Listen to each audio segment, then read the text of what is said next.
use of the death penalty to the authorities, which has to date remained unanswered. Here, I commend civil society organizations for their meticulous data collection and families for providing testimonies despite significant risks. Thank you so much. Muchas gracias a la relatora especial. Cedo ahora la palabra a la misión de investigación. Tiene 4 minutos. Muchísimas gracias, Su Excelencia. Muy buenas tardes.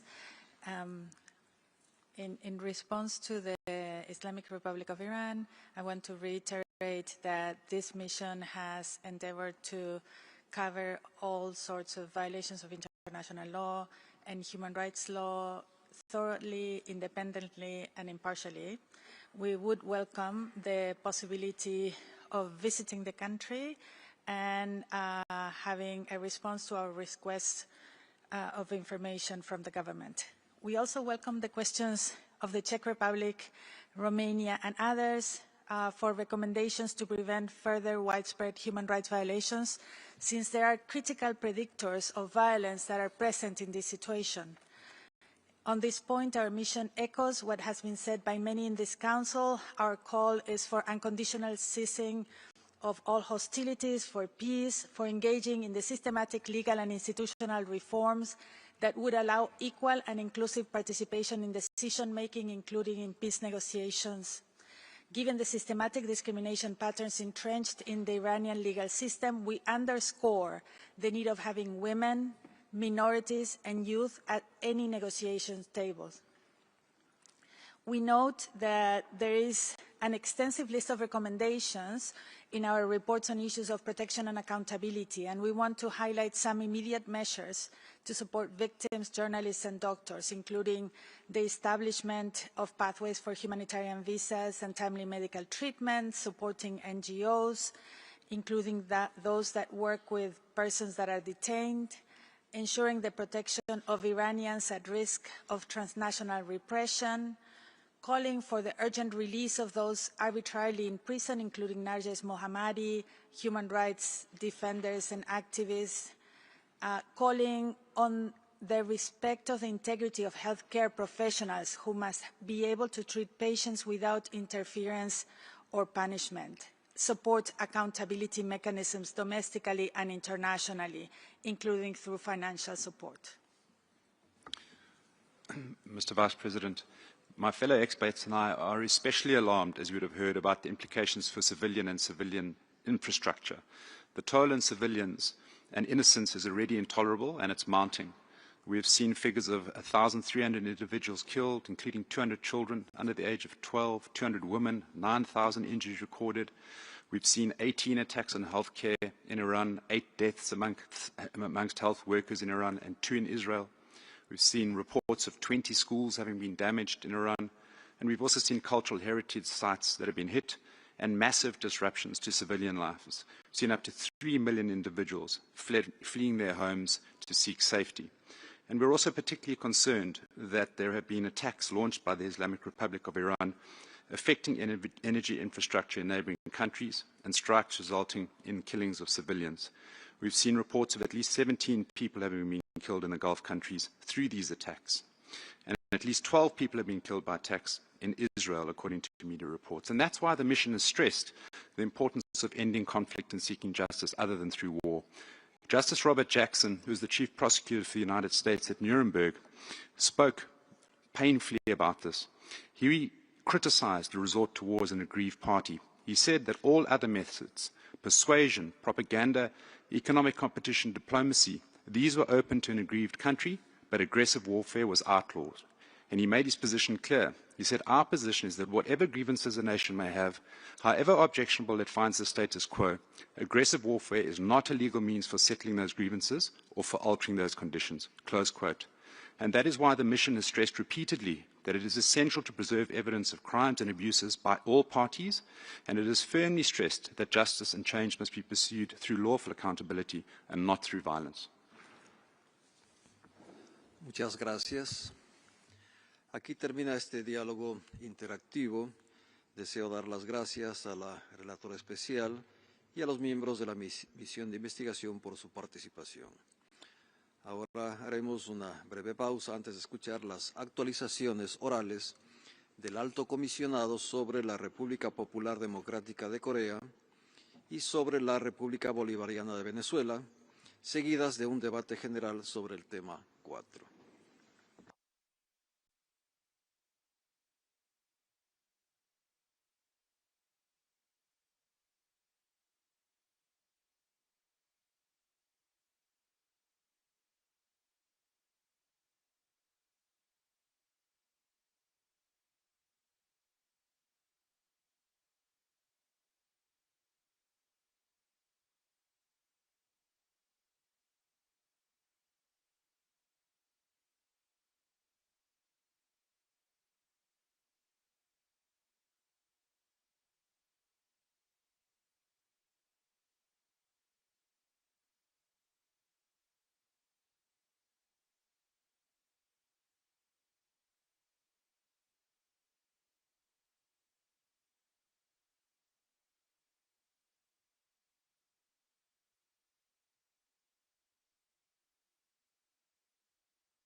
Excelencias, distinguidos participantes,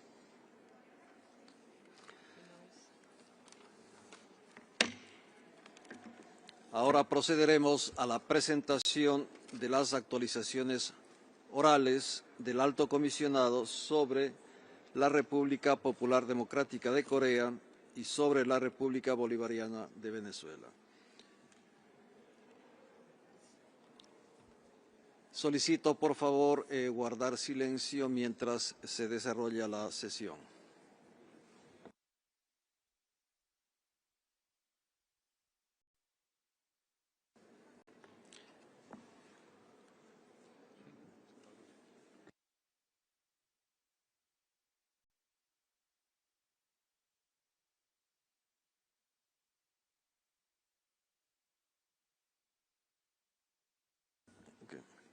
Es un placer para mí dar la palabra al señor Volker Turk, Alto Comisionado de las Naciones Unidas para los Derechos Humanos, para que presente las actualizaciones orales.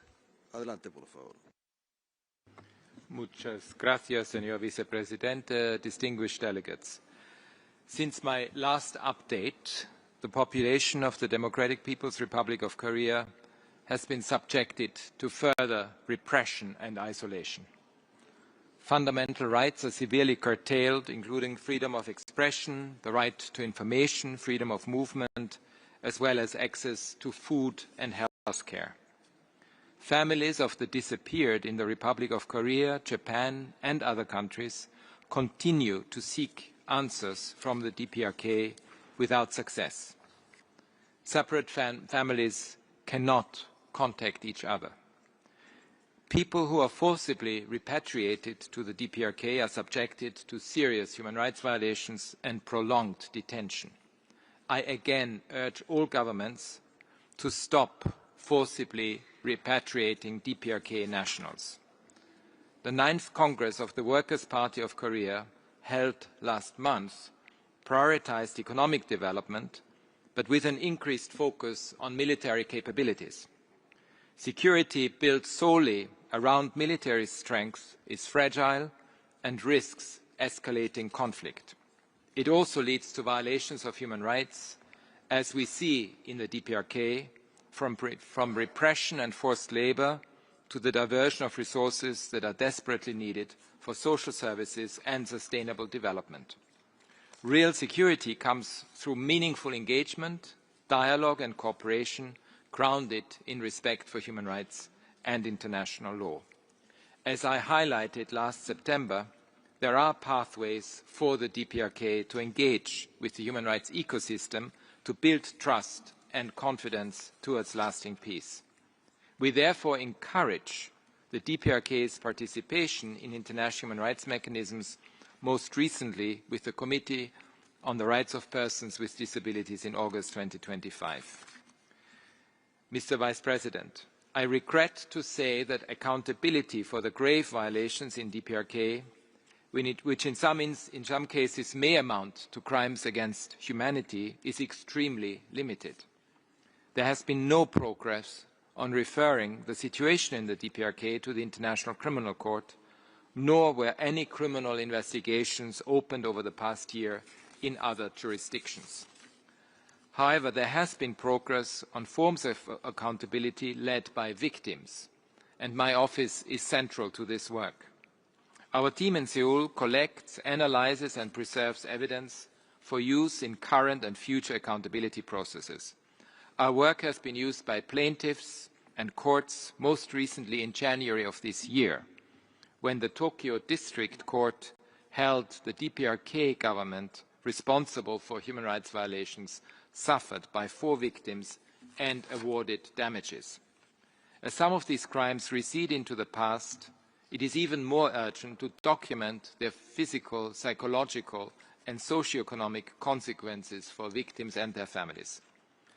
Over the past year, we have worked to realize victims' rights in several different ways. We interviewed 120 escapees and analyzed the testimony of over 300 more who escaped over the past decade. We held hundreds of consultations with individuals and with victims' groups. We provided technical assistance to victims' associations on non-judicial forms of accountability, including reparations and truth-telling initiatives. We also supported these groups in submitting information to the special procedure bodies of this Council. And we raised the profile of the human rights situation in the DPRK and increased public understanding by holding several public sessions where victims testified in the presence of diplomats and the international media. I fully acknowledge that these steps are insufficient compared with the scale of the violations. But for individual victims, they can mean everything. Never underestimate the value of enabling people to tell their stories, creating a permanent record of their suffering, and publicly acknowledging them as victims.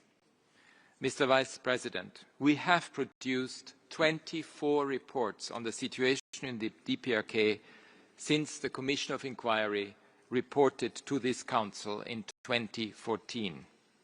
They are a litany of repression that goes back decades. It is imperative that the situation in the DPRK remains firmly on the agenda of the international community, including this Council.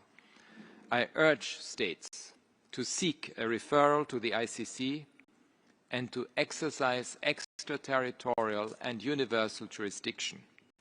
Our repository of evidence is at the disposal of judicial authorities for use in fair and independent proceedings.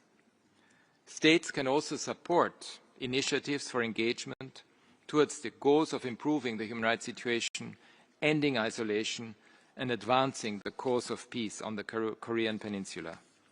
I encourage your financial and political support for the human rights and accountability efforts of my office and our team in Seoul.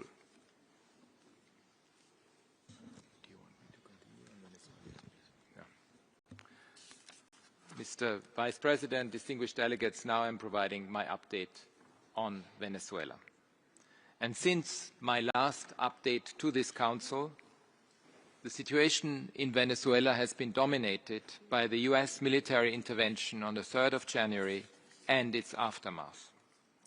In response to that intervention, the Venezuelan authorities declared a state of emergency. The security forces and armed civilian groups reportedly used this as the basis for intrusive measures, contributing to a climate of fear among the population. I urge the authorities to reassess the decree to ensure its necessity and proportionality. At the same time, the Venezuelan authorities have moved to correct some of the wrongs of the past. A new amnesty law was adopted on 19th of February, but I regret that it was drafted without adequate consultation across society. According to the authorities, some 7,700 people have been released unconditionally under the law. My office has requested the official list of those released, as well as unfettered access to several detention centres, but so far without success. I urge greater transparency regarding the release of detainees. We have confirmed that since my last update, some 950 people who were arbitrarily detained have been released, some under strict conditions, including human rights defenders, political figures, journalists and trade unionists. Prominent figures among those released include Javier Tarazona, Eduardo Torres, Kennedy Tejeda, Carlos Julio Rojas and Rocio San Miguel. While I share the relief of those who have been freed and their loved ones, they should never have been detained in the first place.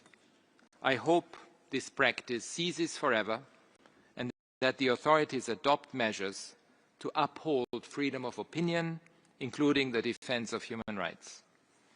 Some 60 prisoners have been able to receive visits from their relatives or communicate with them, whereas previously there had been no information on their whereabouts. Mr. Vice President, throughout this period, structural and systemic human rights concerns have persisted.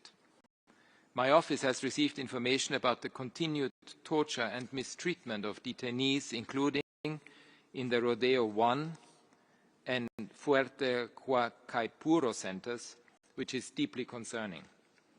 Many Venezuelans are still arbitrarily detained, including people with disabilities and critical health conditions, older people, and at least one child. Civic space remains restricted. Years of repression mean that people fear speaking out.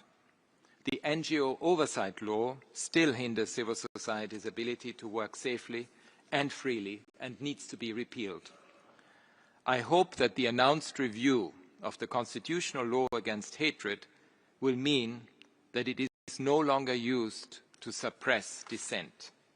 Mr. Vice President, Venezuelans continue to face significant challenges in accessing healthcare, water and sanitation services and food.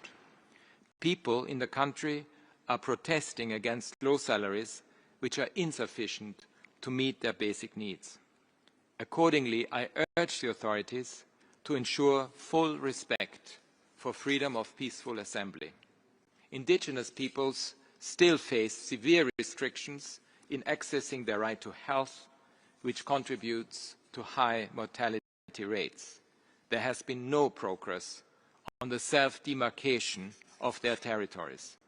Insto a las autoridades a garantizar que todas las reformas económicas y las inversiones, incluidas las que se hagan en los sectores del petróleo, el gas y los minerales esenciales, respeten la soberanía de las y los venezolanos sobre sus recursos naturales. Los ingresos deben utilizarse para promover los derechos económicos, sociales y culturales de todas las y los venezolanos, así como proteger el medio ambiente. Mr. Vice President, Venezuelans are feeling a mix of hope, fear, and uncertainty. Human rights must guide the path ahead, and I would like to highlight 5 key areas for action. First, the authorities need to release all those who are still arbitrarily detained immediately and unconditionally. Second, protecting and expanding civic space. This is essential to repairing the social fabric and strengthening democratic processes. I urge the authorities to enable civil society to work freely, to guarantee their participation in public affairs, and to protect NGOs, journalists, union members, and human rights defenders against threats and attacks. Third, structural reforms to the justice and security sectors. This includes dismantling the legal frameworks and practices that have enabled oppression of political dissent. Such reforms are key to ensuring access to justice and rebuilding trust in institutions. The government also needs to disarm and disband armed civilian groups who have intimidated and exercised control over people. Fourth, ensuring and expanding access to healthcare, food, work, and basic services. I urge the authorities to guarantee adequate salaries, pensions, and other social security measures to cover basic needs, and to renew their commitment to labor rights. They also need to demonstrate greater transparency with official statistics on the labor market, food security, and access to health and education. This is essential to building trust. Finally, Venezuelans need to come together and agree on a comprehensive transitional justice strategy. Venezuelan society remains deeply polarized. Healing those divisions requires accountability for all the serious human rights violations committed over the past decades. This in turn requires that all evidence is preserved, even if detention facilities are closed down. Other important steps include institutional reform, reparations, establishing the truth, and guarantees that serious human rights violations are not repeated. These human rights-based confidence-building measures would pave the way for the safe and dignified return of the millions of Venezuelans outside the country. I also urge the authorities to cooperate with all human rights and accountability mechanisms, including the independent international fact-finding mission on Venezuela established by this Council. And I encourage the authorities to reverse their decision to leave the International Criminal Court. I have engaged with the Venezuelan authorities at the highest level, sharing my observations and my office's willingness to support this period. I welcome the decision of the authorities on the 3rd of March to grant visas to my staff. We will need a sustained presence to implement my office's full mandate in support of human rights in the country. At this critical juncture, the country's future must be decided by its people alone. The authorities, the opposition within and outside Venezuela, and all those with political responsibilities need to unite around human rights and put the people of their country first. Thank you. Muchas gracias al alto comisionado. De acuerdo con nuestra práctica, comenzaremos escuchando a las delegaciones de los países concernidos. Me han informado que la República Popular Democrática de Corea no está presente en la sala. Ahora cedo la palabra al distinguido representante de la República Bolivariana de Venezuela. Tiene usted 5 minutos. Gracias, presidente. Venezuela ha sido sometida a criminales medidas coercitivas unilaterales desde hace más de 10 años. Más de 1000 mal llamadas sanciones han afectado los derechos humanos de toda la población venezolana. Estudios serios de académicos como el profesor Jeffrey Sachs demuestran cómo esas medidas coercitivas han afectado la salud, la educación, la alimentación, la recreación y otros derechos económicos, sociales y culturales de los venezolanos. El tratamiento que le dio la Oficina del Alto Comisionado a este tema durante varios años fue absolutamente incompatible con las funciones de su competencia. No fue sino hasta que ya era inexcusable no pronunciarse sobre el impacto negativo de estas medidas coercitivas sobre los derechos humanos en Venezuela, es decir, después de la pérdida de miles de vidas, después de pérdidas millonarias, después de una grave afectación a toda la economía nacional que provocó una migración sin precedentes en Venezuela, que la Oficina del Alto Comisionado empezó tímidamente a pronunciarse sobre esta catástrofe. Todo obedecía a que él o los principales financistas del sistema de Naciones Unidas eran justamente los que aplicaban las medidas coercitivas unilaterales contra Venezuela. No era presupuestariamente conveniente cuestionarlas de manera pública, pues ocurriría lo que precisamente hoy está ocurriendo a nivel presupuestario en el sistema de Naciones Unidas. Esta conducta es moralmente cuestionable y la realidad es que llevarán en sus espaldas el peso de la crisis humanitaria que fue inoculada a nuestro país. Con relación a la cooperación con la oficina, es evidente que Venezuela mostró siempre disposición a fortalecer esa cooperación.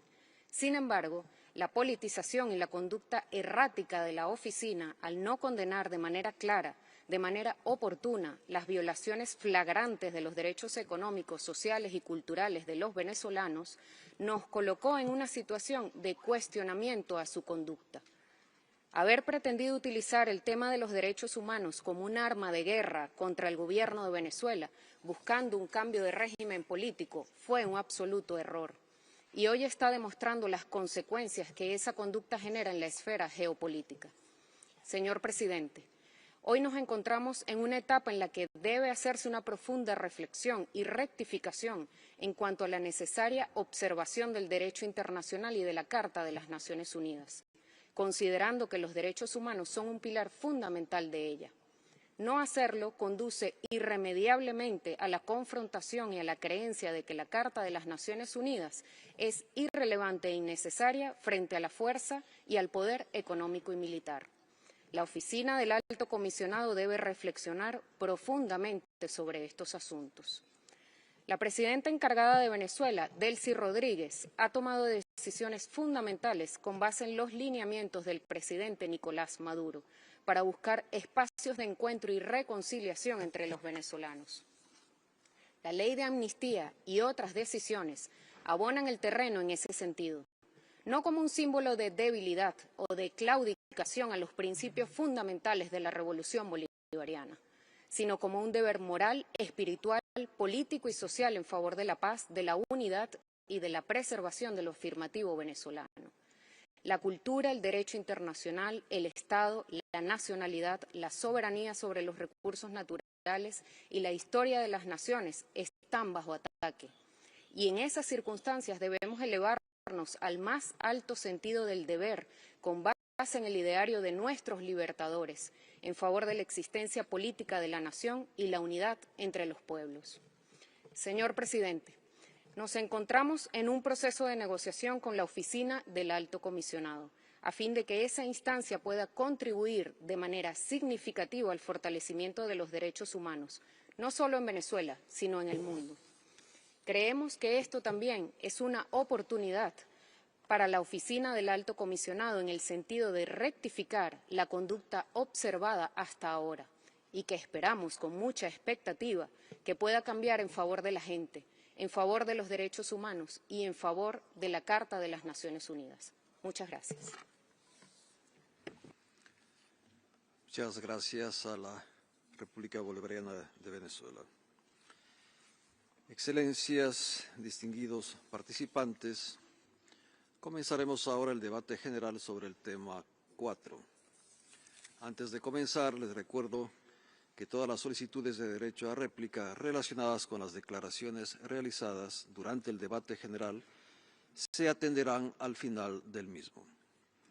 También les recuerdo a todos los oradores que respeten el tiempo asignado de 1 minuto y 30 segundos.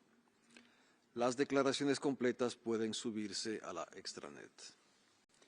La lista de oradores se cerrará en 15 minutos. Comenzaremos con la lista de miembros del Consejo. Cedo la palabra a la distinguida representación de la Unión Europea en nombre de un grupo de países. Thank you, President. I speak on behalf of the European Union. Iceland, Liechtenstein, Montenegro, North Macedonia and Ukraine align themselves with this statement. We follow developments in Iran and the Middle East with utmost concern and call for maximum restraint, protection of civilians and full respect of international law. We resolutely condemn Russia's illegal war of aggression against Ukraine and the targeted attacks on Ukrainian civilians. The EU condemns human rights violations in Russia and is intensifying state-sponsored internal repression. Strongly condemning gross human rights violations, we call for immediate release of all political prisoners in Belarus. The EU condemns all violations in the OPT and the further escalation in the West Bank. All parties must facilitate full humanitarian access to Gaza. We strongly condemn the brutal repression of peaceful protests across Iran with thousands of deaths, arbitrary arrests and the use of the death penalty. We reiterate concerns about the situation in China, including in Tibet, Xinjiang, and Inner Mongolia. Human rights defenders must be released. We urge effective cooperation with the Office of the High Commissioner for Human Rights, including towards implementation of the assessment report recommendations. We are concerned about human rights and shrinking civic space in Hong Kong. We reiterate our concerns about deterioration in the areas of democracy, rule of law, human rights, and independence of the judiciary in Turkey. Our full statement is online. Thank you. Muchas gracias. Cedo la palabra a la distinguida representación de Pakistán en nombre de la Organización de Cooperación Islámica. Mr. Vice President, the OIC Group reiterates its support to the Council's universal mandate and the principles of interdependence, indivisibility, and interrelatedness of all human rights. Proliferating conflict and resort to the use of force are multiplying human rights risks around the world. Only a principled approach to the work of country or situation-specific mandates can preserve this Council's mandated universality, impartiality, objectivity, non-selectivity, constructive international dialogue, and cooperation.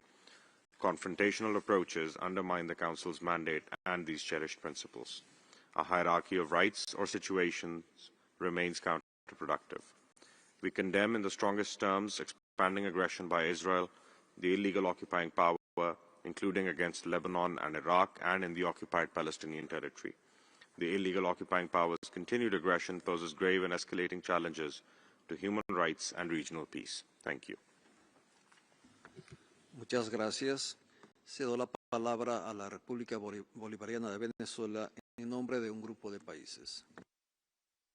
Señor Vicepresidente, Venezuela realiza esta intervención en nombre del Grupo de Ideas Afines. Los países con ideas afines rechazan la creciente politización del tema 4 de la agenda del Consejo y se oponen firmemente a las resoluciones impuestas a países específicos que tienen motivaciones políticas y no cuentan con el consentimiento del Estado concernido. Esta práctica selectiva y discriminatoria constituye un doble rasero y viola los principios de universalidad, imparcialidad, objetividad y no selectividad y no politización. La proliferación de mandatos impuestos ha demostrado ser ineficiente e ineficaz. Representa un desperdicio de importantes recursos financieros, lo cual es preocupante, especialmente en el contexto actual de la crisis de liquidez que enfrenta la ONU. Expresamos nuestra profunda preocupación por la proliferación de resoluciones y mandatos bajo la práctica del naming and shaming, que busca interferir en los asuntos internos de los Estados, violando los principios fundamentales de la Carta de las Naciones Unidas y del derecho internacional.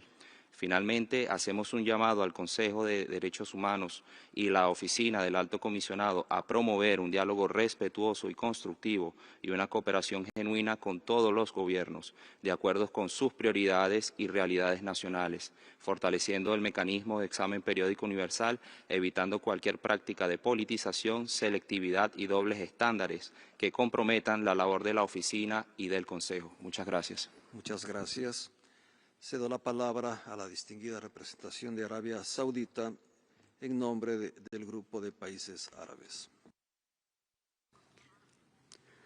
سيدنا نائب الرئيس، تعرف المجموعة العربية عن إدانتها الشديدة للاعتداءات الإيرانية التي استهدفت كل من الأردن والإمارات والبحرين والسعودية وعمان وقطر والكويت والعراق، وتؤكد أن هذه الهجمات تمثل اعتداءات غير قانونية وتشكل انتهاكا لسيادة هذه الدول وسلامة أراضيها وتقويضا للأمن والاستقرار في المنطقة. وترحب المجموعة باعتماد قرار مجلس الأمن رقم 2817 والذي يدين فيه الهجمات الشنيعة التي شنتها إيران على أراضي دول عربية، ويقرر أن هذه الأعمال تشكل خرقا للقانون الدولي وميثاق الأمم المتحدة وتهديدا خطيرا للسلام والأمن الدوليين، ويطالب بالوقف الفوري لهذه الاعتداءات. كما تدين المجموعة هذه الهجمات الإيرانية والغير قانونية للأعيان المدنية والبنى التحتية بما في ذلك المطارات والموانئ ومنشآت الطاقة والمناطق السكنية والمقرات الدبلوماسية، الأمر الذي عرض المدنيين للخطر وأسفر عن خسائر بشرية وأضرار مادية في انتهاك لقواعد القانون الدولي الإنساني.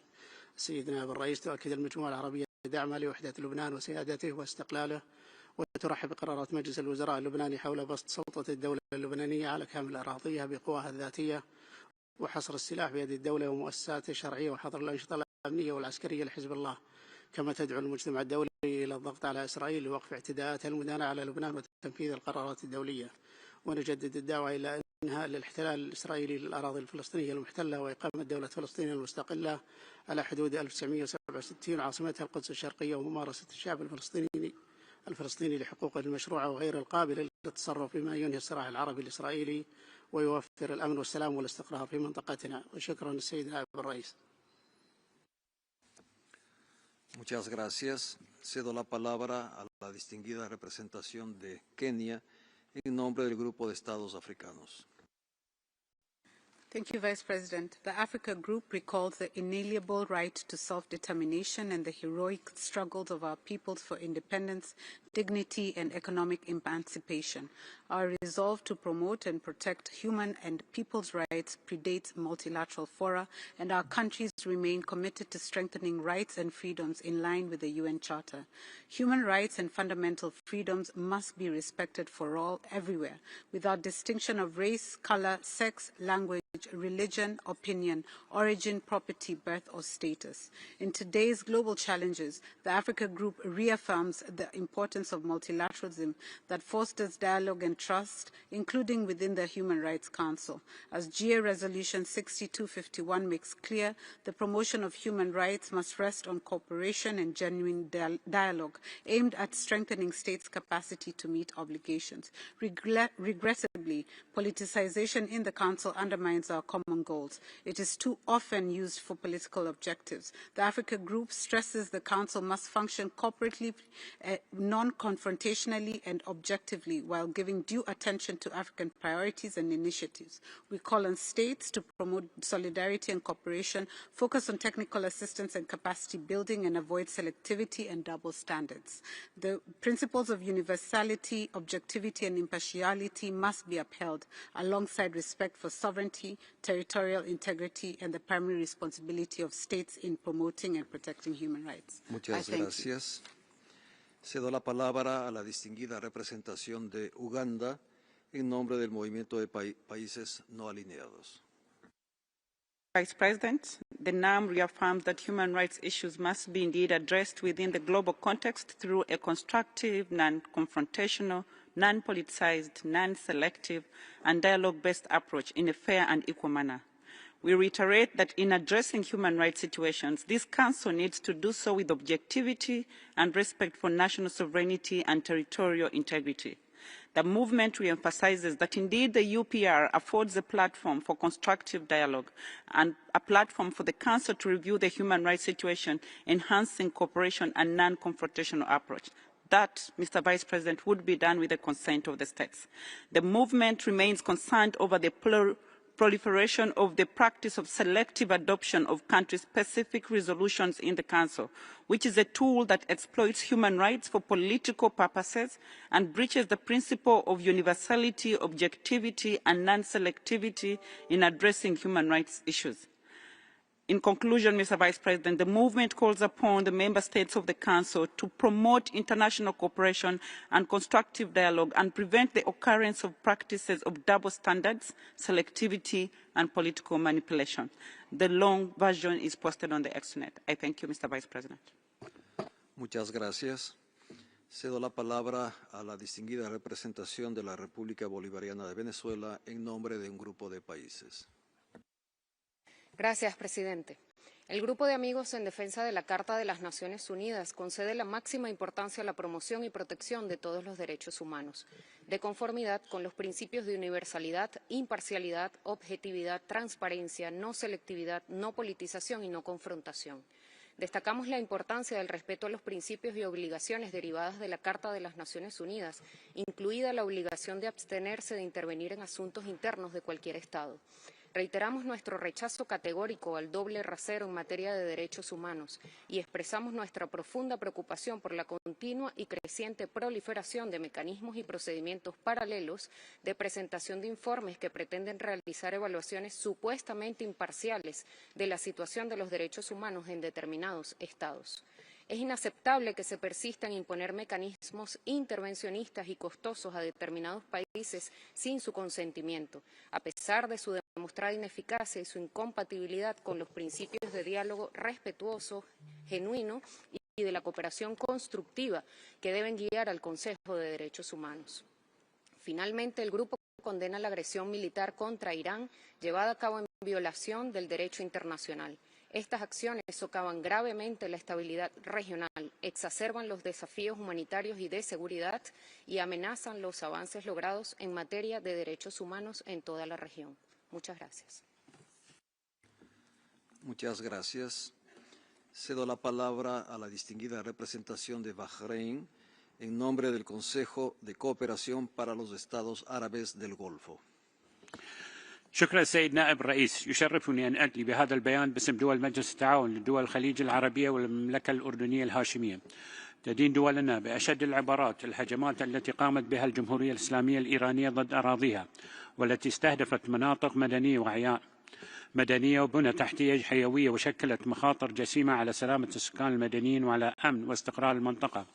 وتؤكد أن مثل هذه الهجمات تستهدف دول ليس طرفا في أي نزاع تشكل انتهاكا واضحا لسيادة الدول وسلامة أراضيها واستقلالها السياسي وتمثل خرقا للقانون الدولي ومبادئ ميثاق الأمم المتحدة وتهديدا للسلم والأمن الدوليين، ولا يمكن تبريرها تحت أي ذريعة، كما تشدد على حقها الأصيل في الدفاع عن النفس وفقا للمادة 51 من ميثاق الأمم المتحدة. كما أن استهداف المدنيين والأعيان المدنية والبيئة التحتية الحيوية يشكل انتهاكا جسيما للقانون الدولي بما في ذلك القانون الدولي لحقوق الإنسان وتقويض الحق في الحياة وسلامة السكان المدنيين. وفي هذا الصدد ترحب دولنا باعتماد قرار مجلس الأمن رقم 2817 برعاية 136 دولة الذي يدين بأشد العبارات الهجمات الإيرانية التي استهدفت دولنا وتطالب الجمهورية الإسلامية بالامتثال الكامل لهذا القرار والوقف الفوري لهذه الهجمات، وتجدد دولنا الالتزام الراسخ بالحوار والدبلوماسية كوسيلة لحل الأزمة، مشددين بالدور البناء الذي تتطلع به سلطنة عمان في هذا الصدد. وشكرا سيد الرئيس. Muchas gracias. Cedo la palabra a la distinguida representación de España. Muchas gracias, señor vicepresidente. España se suma a la declaración de la Unión Europea mientras reiteramos nuestro compromiso inquebrantable con la legalidad internacional. Quiero agradecer al Alto Comisionado la presentación de su actualización oral sobre Venezuela y sobre, el otro país era República Democrática de Corea. La ausencia de un representante de la República Democrática de Corea en esta sala es, pensamos, una muestra de falta de respeto a este Consejo que no podemos dejar pasar por alto. Todos sabemos que en los 90 segundos que se nos concede es imposible hacer un repaso a todas las situaciones de derechos humanos que requieren la atención del Consejo. Por tanto, nuestra declaración completa está en la extranet. Sí querría referirme, aparte de lo que ya hemos referido esta mañana a Irán y Nicaragua, a algunas situaciones específicas que nos preocupan particularmente. En primer lugar, la que se vive en Gaza y en los territorios palestinos ocupados. Exigimos la restauración del acceso inmediato y sin condiciones de la ayuda humanitaria. En segundo lugar, no podemos dejar de denunciar una vez más la situación que se vive en Ucrania con la agresión ilegal de la Federación de Rusia. Y en tercer lugar, quería recordar las violaciones de derechos humanos que se han producido en Etiopía, en particular los asesinatos de trabajadores humanitarios que deben de ser objeto de una investigación. Muchas gracias. Muchas gracias. La lista de oradores está cerrada. Cedo la palabra a continuación a la distinguida representación de China. 主席先生，昨天是联大通过建立人权理事会决议20周年。然而，多边主义和全球人权事业面临前所未有的挑战，地区形势深刻影响国际和平与安全，带来人权和人道灾难。Excuse me. It seems there is no interpretation, so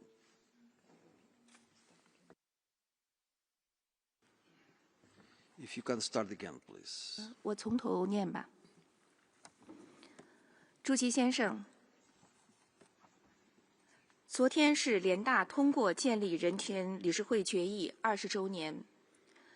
然而，当前多边主义和全球人权事业面临前所未有的挑战，地区形势深刻影响国际和平与安全，带来人权和人道灾难。遗憾的是，人权政治化、公际化和双重标准越演越烈。人权理事会13个国别机制全部针对发展中国家，耗费数千万美元，真正需要关注的人权问题却没有能够得到足够的重视。欧盟基于虚假信息翻炒涉华问题，就涉疆、涉藏、涉港等问题抹黑中国，中方坚决反对。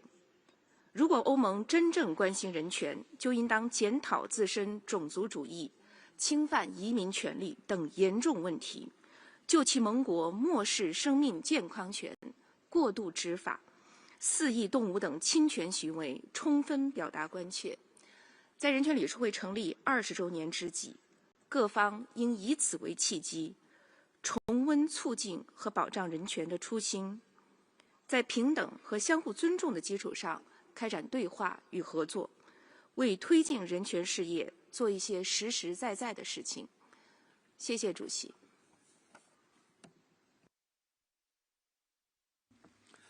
Muchas gracias.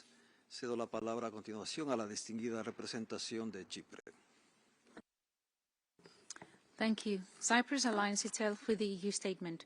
We reiterate our strong condemnation of Russia's unprovoked aggression against Ukraine and call on the Russian Federation to immediately cease its aggression and withdraw its forces from the internationally recognized borders of Ukraine. We deplore the continued attacks against civilians and critical infrastructure in violation of international humanitarian law. The escalating situation in Iran and the wider Middle East is of great concern. We condemn the unjustified and indiscriminate attacks against Gulf countries and call for the protection of civilians and full respect of international human rights law. We welcome Security Council Resolution 2817 to this end. We reaffirm our commitment to diplomacy and dialogue as the only sustainable path to de-escalation and stability. Lebanon's independence, sovereignty and territorial integrity must be respected. We call on all parties to exercise utmost restraint. In Gaza, we reiterate our support for the stabilization efforts in line with the Security Council Resolution 2803 and its full implementation, which can also create the necessary condition on a political horizon for lasting peace and security. We reaffirm the imperative of safe, unimpeded and sustained flow of humanitarian aid, including through the Cyprus Maritime Corridor. Finally, we remain seriously concerned about the deterioration of the rule of law, human rights and judicial independence in Turkey. We call on Turkey to to fully implement the judgments of the ECHR and to take urgent measures to address violence against women and girls, including the alarming number of femicides. Turkey must withdraw its troops from Cyprus and commit to a peaceful settlement of the Cyprus issue in line with the relevant UN Security Council resolutions. I thank you. Muchas gracias. Cedo la palabra a la distinguida representación de la República de Corea. Thank you, Mr. Vice President. The Republic of Korea is gravely concerned about the situation in the Middle East and the risk of further spillover across the region. Attacks affecting civilian areas and infrastructure raise serious concern, particularly regarding the protection of civilians and civilian objects. We urge all parties to comply fully with their obligation under international law, and we hope that the current situation in the Middle East will be resolved swiftly. While concerned about the potential impacts of the current regional escalation on civilians in Syria, we welcome the recent in-country mission of the Independent International Commission of Inquiry and encourage Syria's continued cooperation to advance accountability. In Belarus, we acknowledge the recent release of some political prisoners as a positive step, but note with concern reports of persistent human rights violations and call for the release of all those arbitrarily detained. Regarding Venezuela, we note recent developments, including the release of individuals detained for political reasons and amnesty measures adopted by the National Assembly. While challenges remain, we encourage Venezuelan authorities to engage with international human rights mechanisms and to further advance respect for human rights. I thank you. Muchas gracias. Cedo la palabra a la distinguida representación de Kuwait. سيد نائب الرئيس، بداية يضم وفد بلادي صوته لبيانات المجموعات الإقليمية التي ينتمي إليها. تمر دولة الكويت منذ نهاية فبراير 2026 وحتى تاريخه بفترة حرجة جراء العدوان الإيراني الغير مبرر والمتخبط الذي لا يميز بين أهدافه العسكرية والمدنية، ولا يميز أيضا بين جيرانه وأعدائه. وعليه فإننا نشدد على رفضنا التام له وندين محاولاته الآثمة لزعزعة الأمن والاستقرار في دولة الكويت ودول مجلس التعاون باعتباره كل لا يتجزأ. هذا وتعرب بلادي بأن هذا الهجوم انتهاك سافر لكافة حقوق الإنسان باستهداف مباشر للمدنيين أسفر عنه استشهاد طفلة لا يتعدى عمرها 11 عام وسقوط عددا من الجرحى، بالإضافة إلى استهداف القوات المسلحة الكويتية، وسقط جراء ذلك عدد من الشهداء والجرحى. السيد نائب الرئيس، تدعو دولة الكويت إلى وقف التصعيد لما له من تبعات كارثية على كافة الأصعدة الإنسانية والاقتصادية والبيئية، وتطالب إيران بتنفيذ قرار مجلس الأمن رقم 2817. وشكرا.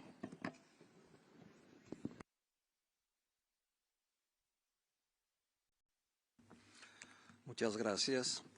Cedo la palabra a la distinguida representación de la República Checa. Mr. Vice President, with reference to our statements on Ukraine during this Council meeting, we reaffirm the strongest condemnation of Russia's unprovoked and unjustified war of aggression against Ukraine. We further condemn the severe repression of civil society, including human rights defenders, independent media workers, and political opponents in Russia. We urge Russia to immediately release all unlawfully and arbitrarily detained persons. We remain concerned about the human rights violations in China, including arbitrary detention, forced labor, torture, and restrictions on cultural rights in Xinjiang and Tibet.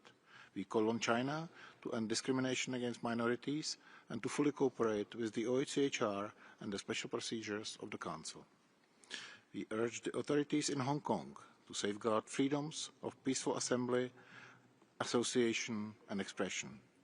We remain alarmed by systemic, widespread violations of human rights in the DPRK, including total suppression of basic freedoms, operation of political prison camps, and torture of detainees. Regarding Belarus, Iran, and other countries, we refer to our separate national statements. Thank you. Muchas gracias. Cedo la palabra a la distinguida representación de Suiza. Monsieur le Vice-président, la Suisse est profondément alarmée par l'escalade rapide et dangereuse après les attaques militaires des États-Unis et d'Israël contre l'Iran qui violent le principe de non-recours à la force et risquent la déstabilisation du Moyen-Orient. Une violation du principe de non-recours à la force existe également lorsque l'Iran dépasse les limites du droit à la légitime défense, ce qui est le cas pour une partie de ses ripostes. La Suisse appelle tous les acteurs à la retenue maximale et au plein respect du droit international. La Suisse reste profondément préoccupée par la réaction violente des autorités iraniennes aux manifestations de janvier 2026, y compris le recours à la force létale et les arrestations et détentions arbitraires, et appelle à s'abstenir d'imposer la peine de mort. La Suisse s'inquiète de l'adoption récente par les talibans d'un nouveau règlement de procédure pénale. Plusieurs dispositions y institutionnalisent des pratiques contraires aux obligations internationales de l'Afghanistan, notamment en autorisant les châtiments corporels et en élargissant le recours à la peine de mort. En Chine, nous restons préoccupés par les atteintes aux libertés d'expression et de la presse à Hong Kong. Nous rappelons le respect des droits culturels et linguistiques au Xinjiang et au Tibet et appelons à la garantie effective de la liberté de religion. En Russie, la Suisse reste préoccupée par la détérioration continue de la situation des droits de l'homme. Elle condamne le renforcement des mesures répressives visant la société civile, les médias indépendants et toute forme de dissidence pacifique. Elle appelle les autorités à mettre fin à ces pratiques. Muchas gracias. Cedo la palabra a la distinguida representación de Indonesia. Thank you, Vice President. 20 years after the establishment of this Council, Agenda Item 4 has become increasingly politicized. Too often we voice concerns and offer recommendations to an empty hall, while the concerned party disengages or rejects the mandate altogether. In many cases, the situation placed on this agenda decades ago remained largely unchanged, with similar concerns over the years. This should prompt us to reassess how Agenda Item 4 is being used. If this does not lead to engagement or change, the Council must reflect on whether its current approach serves its intended purpose, which is to ensure accountability, genuine engagement, and measurable progress. We must also confront the perception of selectivity and double standards in our work. Human rights become negotiable rather than universal. Domestic matters are sometimes rapidly internationalized, while gross violation of human rights is dismissed as bilateral or internal. Additionally, alliances too often shield impunity. For example, Israel's violations for years in Palestine were dismissed as bilateral matters. Documented killings of civilians, journalists, and reports of sexual violence remain uninvestigated while perpetrators evade accountability. This undermines the Council's credibility, particularly when this agenda item demands a significant share of the Council resources. The Council should avoid normalizing the very problems that destroy its predecessor. Thank you. Muchas gracias. Cedo la palabra a la distinguida representación del Reino Unido. President. As the Human Rights Council reaches its 20th anniversary, it is apparent we need this Council to address human rights challenges across the globe. We all see the increase in conflict, the shrinking of civic space, the continued oppression of women, which we see most starkly in Afghanistan. The Taliban's new Criminal Procedures Directive embeds religious discrimination, suppresses freedom of expression, and legitimises violence against women and children. We call for these rules, alongside the numerous other oppressive measures imposed by the Taliban, to be rescinded if the rights of all Afghans are to be protected. On Sudan, the horrendous findings in the Fact Findings Mission report on El Fasher are truly shocking. Ethnic targeting of civilians, mass rapes, communities starved, and aid deliberately blocked. These crimes cannot be ignored. We must act to protect civilians, open humanitarian corridors, and ensure justice for those orchestrating this brutality. We remain unwavering in our support for Hong Kong. We call for the Beijing-imposed national security law to be repealed and for an end to the prosecution of all individuals charged under it, including Jimmy Lai. We also remain deeply concerned about religious and cultural restrictions in Tibet and Xinjiang. Thank you. Muchas gracias. Cedo la palabra a la distinguida representación del Japón. Thank you, Mr. Vice President. The peace and stability of the Middle East is of utmost importance to Japan. As a country that respects fundamental values and principles, including human rights and the rule of law, Japan will continue to make all necessary diplomatic efforts in coordination with the international community to bring about an early settlement of the situation. Regarding Russia's aggression against Ukraine, we have witnessed a number of serious human rights violations, including abduction of children. We urge Russia to repatriate abducted children to reunite them with their loved ones immediately. Japan is seriously concerned about the human rights situation in China. Freedom, respect for fundamental human rights, and the rule of law must be ensured in China, including Hong Kong and Xinjiang. We strongly urge China to take further constructive and concrete actions. The abductions issued by North Korea relates to the sanctity of human life and must be resolved without delay, given the aging of the abductees and their families. In close cooperation with the international community, including through the resolution on the situation of human rights in the DPRK, Japan continues to strongly urge Pyongyang to resolve the abductions issues immediately. Japan counts on international community's understanding and cooperation in this regard. I thank you. Muchas gracias. Cedo la palabra a la distinguida representación de Eslovenia. Thank you, Mr. Vice President. Slovenia aligns with the EU statement. Slovenia remains deeply concerned about the long-standing and systematic human rights violations in the DPRK. Reports of widespread restrictions on fundamental freedoms, as well as information regarding arbitrary detention, enforced disappearances and repression of defectors, and the existence of political prison camps, continue to demand the Council's urgent attention. Slovenia remains gravely concerned about the human rights situation in Myanmar. Violence by the military against civilians and the suppression of fundamental freedoms see no abating after recent sham elections. Organised crime also has detrimental effects on human rights. Continued reports of rising sexual and gender-based violence, recruitment of children by Myanmar military and other armed actors against civilian population are alarming. Slovenia remains deeply concerned about the ongoing and widespread repression of Belarusian citizens and civil society, including those in exile. We urge Belarus to release all individuals unlawfully detained and arbitrary political detentions and ensure the right to a fair trial. We further call on Belarus to cease enabling Russia's aggression against Ukraine. Finally, Slovenia continues to follow closely the developments in Venezuela and calls on the authorities to ensure full respect for human rights and fundamental freedoms, including peaceful assembly and freedom of expression. We urge the immediate release of all political opponents, human rights defenders and journalists. We also call for full cooperation with international human rights mechanisms. All allegations of human rights violations must be thoroughly investigated and those responsible held accountable. I thank you. Muchas gracias. Cedo la palabra a la distinguida representación de Etiopía. Thank you, Mr. Vice President. Ethiopia reaffirms its unwavering commitment to the promotion and protection of human rights, both nationally and globally.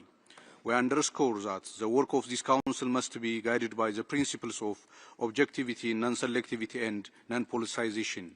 Any deviation from those principles risks undermining the credibility and effectiveness of the Council. Ethiopia acknowledges that ensuring the promotion and protection of human rights is a shared responsibility requiring genuine dialogue, cooperation and full respect for national sovereignty. To this end, mechanisms established without the consent of the concerned state undermine trust and compromise the Council's credibility. We underscore that responses to the human rights concerns must be country-led, context-specific, and grounded in respect for national ownership. We emphasize the importance of technical assistance and capacity building in strengthening national mechanisms and advancing the implementation of universal periodic review recommendations. Ethiopia reaffirms that the value of multilateral cooperation and the importance of strengthening regional mechanisms that advance sustainable peace, development, and the protection of human rights. In conclusion, Ethiopia firmly believes that fostering genuine cooperation with states, respecting national efforts, and prioritizing dialogue-based approaches are essential to achieving lasting progress. I thank you, Mr. Vice President. Muchas gracias. Cedo la palabra a la distinguida representación de Islandia. Mr. Vice President, Iceland is deeply alarmed by the ongoing conflict in the Middle East, which has added another dimension to an already profound human rights crisis. Iceland calls for immediate de-escalation in the region, the protection of civilians, and full respect by all for international law. Palestinians continue to face appalling conditions, particularly in Gaza. Iceland reiterates its call for full, safe and unhindered humanitarian access.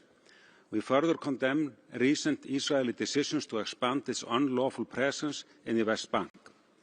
Iceland reiterates its strong support for the two-state solution. Iceland condemns in the strongest terms Russia's ongoing illegal war of aggression against Ukraine. Those responsible for violations of international law must be brought to justice. In Afghanistan, the institutionalized and systematic oppression of women remains deeply concerning, and Iceland supports efforts to codify these crimes in international law. Iceland reiterates its concern about the serious human rights situation in China, including in Xinjiang, Hong Kong and Tibet. In Sudan, we are alarmed by the credible reports on war crimes and crimes against humanity bearing the hallmarks of genocide. In closing, Iceland refers to the Nordic-Baltic statements under items 2 and 4. I thank you. Muchas gracias. Cedo la palabra a la distinguida representación de India. Thank you, Mr. Vice President. It has been a consistent and unwavering position that the Council must remain free from politicization and polarization. Unfortunately, that goal remains elusive.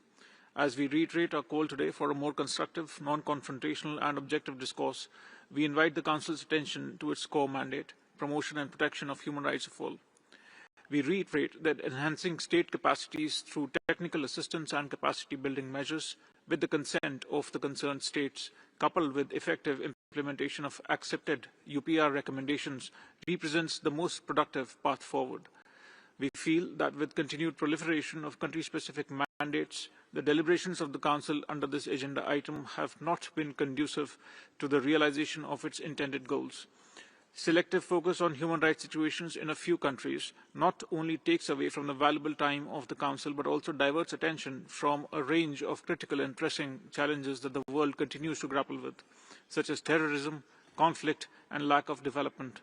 Therefore, we urge the principles of fairness, objectivity, and impartiality be reflected not only in words, but also in the Council's actions. Thank you. Muchas gracias. Cedo la palabra a la distinguida representación de Cuba.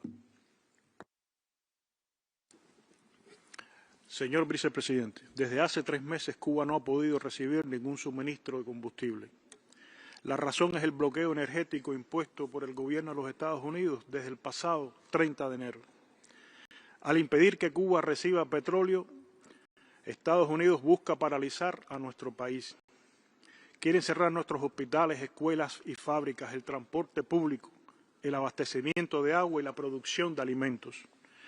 No esconden que su propósito es crear una crisis humanitaria y provocar un estallido social. No hay ninguna razón política, ni ideológica o económica que pueda justificar la privación a un pueblo de sus medios de vida. Eso no es política exterior ni es seguridad nacional. Eso es crueldad y barbarie. Es violación flagrante y masiva de los derechos humanos de un pueblo entero. Denuncio que en Cuba hay niños, ancianos y enfermos que están muriendo antes de tiempo porque el bloqueo impide que reciban sus medicinas y tratamientos. Millones de cubanos tienen que enfrentar cortes de electricidad diarios por muchas horas. Como expresó el alto comisionado sobre el cerco contra Cuba, nada puede justificar la asfixia de una población. No se puede normalizar el sufrimiento de un pueblo entero. No se puede callar ante tanto atropello. El bloqueo es un crimen y el silencio es complicidad. Cuba no pide favores, reclama justicia. El bloqueo mata y debe cesar. Muchas gracias, señor embajador. Muchas gracias. Cedo la palabra a la distinguida representación de Estonia. Mr. Vice President, Estonia aligns with the EU statement. Russia's war of aggression against Ukraine continues in full force and has turned more deadly as Russia continues targeting civilians and the energy infrastructure. The forcible transfer and unlawful deportation of Ukrainian children coordinated at the highest level of the Russian government was qualified as a crime against humanity by the Commission of Inquiry. Estonia also condemns the systematic torture and executions of prisoners of war by the Russian forces and the human rights violations committed in the temporarily occupied territories of Ukraine, including coercive passportization practices. Within Russia, dissent is silenced with systemic violent crackdown on civil society and independent media. Human rights defenders, lawyers and persons belonging to minorities face unfair trials, long prison sentences and harsh reprisals. In Belarus, hundreds of NGOs are closed, free media suppressed. The release of political prisoners has been in name only as their legal status remained unchanged. In the Middle East, Estonia deplores the escalation of hostilities and that has dramatic regional and global impact. We urge Iran to refrain from destabilizing activities in the region and in Europe and cease the appalling violence against its own people. Israel has the right to self-defense, but should respect the international law, including in Gaza and in the West Bank, and to fully respect the sovereignty and territorial integrity of Lebanon. I thank you. Muchas gracias. Cedo la palabra a la distinguida representación de los Países Bajos. Thank you, Mr. Vice President. The Netherlands aligns with the EU statement. We strongly condemn the continuing Russian war of aggression against Ukraine and Russia's long list of human rights violations, including in the temporarily occupied territories. Russia must stop its aggression, stop its attacks on civilian infrastructure, and release unlawfully detained civilians, prisoners of war, and all forcibly transferred or deported persons. We are deeply concerned about the ongoing escalation and urge Iran to immediately cease this indiscriminate attacks across the wider region. We are alarmed by the renewed internet shutdown and by the widespread human rights violations that persist unabated within Iran. Third, we are deeply concerned about the humanitarian situation in Gaza and the occupied West Bank, which has deteriorated during the last escalation in the region. We call upon Israel to immediately resume unhindered and safe access to the Gaza Strip for humanitarian aid and basic services. New Israeli activities and measures aimed at increasing control over the occupied West Bank are deeply concerning as well. Fourth, we can strongly condemn the horrific human rights violations committed by the warring parties in Sudan. We call upon them to end all hostilities and respect international human rights law and international humanitarian law. The atrocities committed by the RSF and its allies described in the recent fact-finding mission report represents a new low and reminds us why perpetrators must be held accountable. And rounding out fifth, we call on China to implement the recommendations of the UPR, treaty bodies and the OHHR Xinjiang report. Freedom of religion or belief for religious communities and faith must be protected. Cedo la palabra a continuación a la distinguida representación de Francia. Merci, Monsieur le Vice-président. Alors que la guerre s'empare du Moyen-Orient, la France forme le vœu que le peuple iranien puisse retrouver la paix et accéder à une vie digne et libre. Une solution diplomatique durable est nécessaire pour mettre fin au conflit et pour que l'Iran cesse d'être une menace pour ses voisins et l'ensemble de la communauté internationale. Le régime iranien doit rendre des comptes pour les violations des droits de l'homme dont il est responsable. Au Proche-Orient, la France est engagée en faveur d'une paix juste et durable. Elle reste déterminée à faire émerger un horizon politique crédible pour la mise en œuvre de la solution à deux États. La France appelle au respect du droit international humanitaire et à la réouverture de tous les points de passage pour que l'aide humanitaire entre massivement et sans restriction à Gaza. En Cisjordanie, la France condamne fermement les attaques perpétrées par des colons extrémistes. En Ukraine, la guerre d'agression menée par la Russie continue de provoquer des souffrances indicibles. Des crimes de guerre et des crimes contre l'humanité sont commis. La Russie ne veut pas la paix et ses actions le démontrent clairement. Aucun crime ne doit rester impuni. La France soutient les sociétés civiles russes et biélorusses victimes d'une répression qui ne faiblit pas. La France réaffirme finalement son engagement auprès du peuple soudanais et relaie son exigence de justice face aux crimes commis par les forces de soutien rapide, les forces armées soudanaises et leurs alliés. Je vous remercie. Gracias. El siguiente orador es el distinguido representante de Yemen. Cedo la palabra a su excelencia, señor Nabil Majed, ministro adjunto para los derechos humanos de la República de Yemen.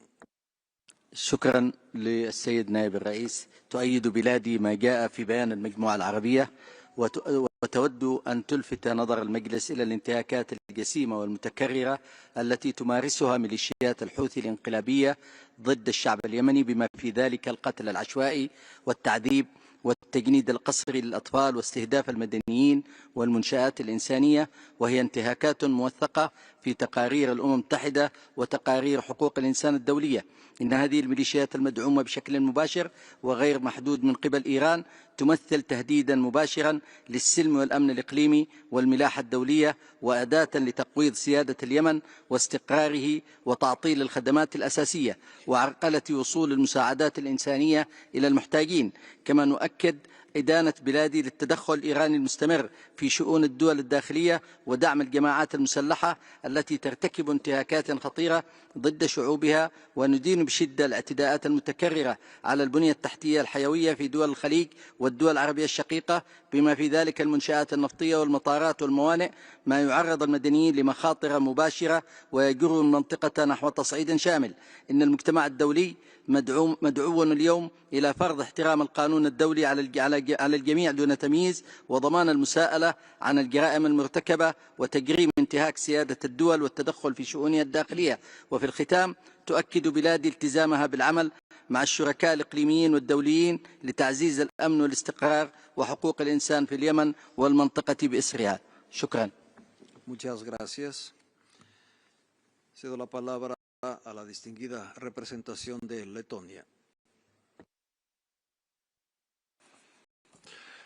Thank you, Mr. Vice President. Latvia aligns with the EU statement. Globally, human rights and international humanitarian law are being eroded.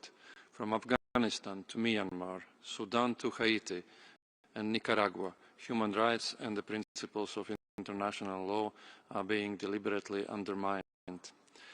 Ukraine has suffered countless losses, including children forcibly deported, war crimes and crimes against humanity committed due to Russia's brutal and senseless war of aggression.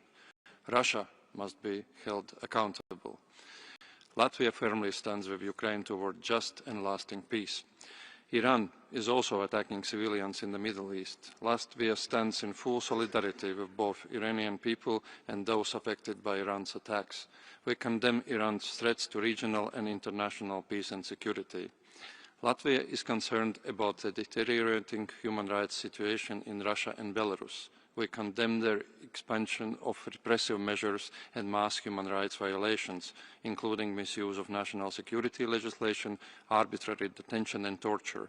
We urge the release of all political prisoners. Latvia remains committed to promoting and respecting human rights and international humanitarian law globally. We advocate for a strengthened multilateral system and international human rights framework, and we uphold accountability, equality, dignity, and justice for all. I thank you. Muchas gracias. Cedo la palabra a la distinguida representación de Noruega. Thank you, Vice President. The protection of children must remain at the center of this Council's work. The Children and Armed Conflict agenda is fundamentally a human rights agenda, as serious violations of international humanitarian law directly undermine children's rights to life, safety, education, and dignity. First, we are deeply concerned about the extremely serious escalation in the wider Middle East, with attacks harming civilians, schools, and hospitals. These attacks must cease immediately. Children must be protected. We are also alarmed by the catastrophic human rights situation in Sudan, where children are being subjected to unrestrained violence, including sexual abuse, killing, slavery, and torture, amid collapsing services and restricted humanitarian access. Russia continues to violate the rights of Ukrainian children, including through forcible transfers and deportations, attacks on schools, and attempts to erase their Ukrainian identity. Norway fully supports the vital efforts of the SRSG CAC to ensure protection of children in armed conflict. The highest number of violations, according to the latest report, was verified in Palestine, Democratic Republic of the Congo, Somalia, Nigeria, and Haiti. We call upon all parties to comply with their obligations under international law to ensure the safety and dignity of children worldwide. Thank you. Muchas gracias. Cedo la palabra a la distinguida representación de Finlandia. Mr. Vice President, Finland aligns itself with the EU statement. The past year of Russia's over 4-year war of aggression against Ukraine has been the deadliest for civilians. Ukrainians continue to suffer torture, sexual violence, deportations of their children to Russia, as well as worsening living conditions due to deliberate attacks on energy infrastructure. Finland strongly condemns Russia's systemic violations of international humanitarian and human rights law in Ukraine. The war has intensified internal repression in Russia, where human rights defenders increasingly risk their freedom and life. Finland remains deeply concerned about the ongoing repression in Belarus. The escalating situation in the Middle East is alarming. Lasting peace requires diplomacy and readiness to negotiate.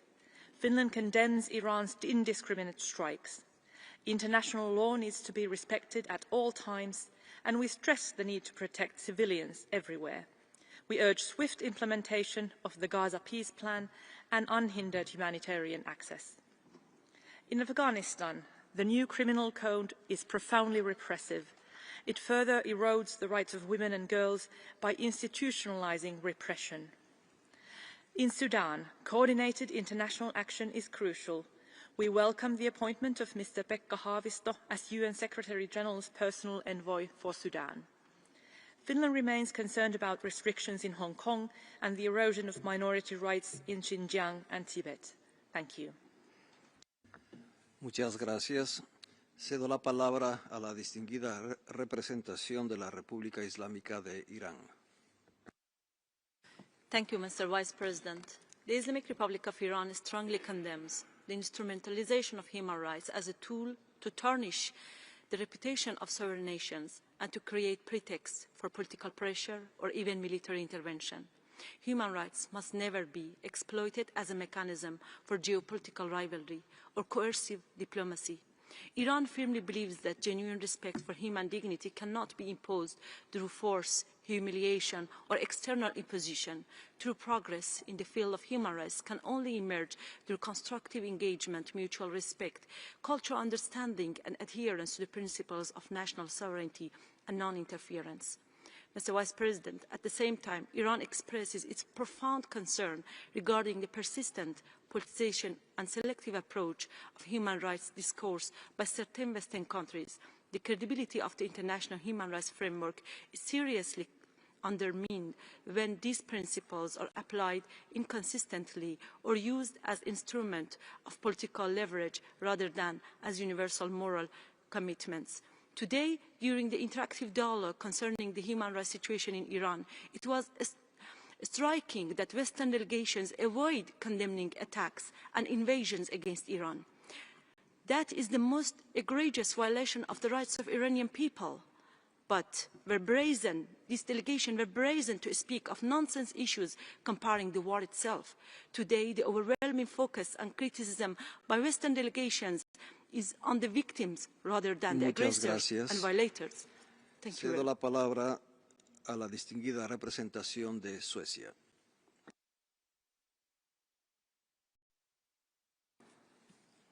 Vice President, the EU and Nordic Baltic countries have raised human rights concerns which we share, including in Afghanistan, Myanmar and Venezuela. Numerous reports bear witness to Russia's severe systematic violations in Ukraine. We call for the immediate implementation of relevant UN resolutions. Accountability is crucial.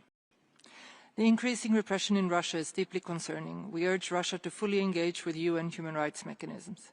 We strongly condemn Belarus's continued support to Russia's aggression against Ukraine and systematic repression in Belarus. In Sudan, we're deeply concerned by the violence and deliberate mass killings of civilians against torture, arbitrary detentions, and attacks against humanitarian operations and workers. The situation in Gaza remains unacceptable.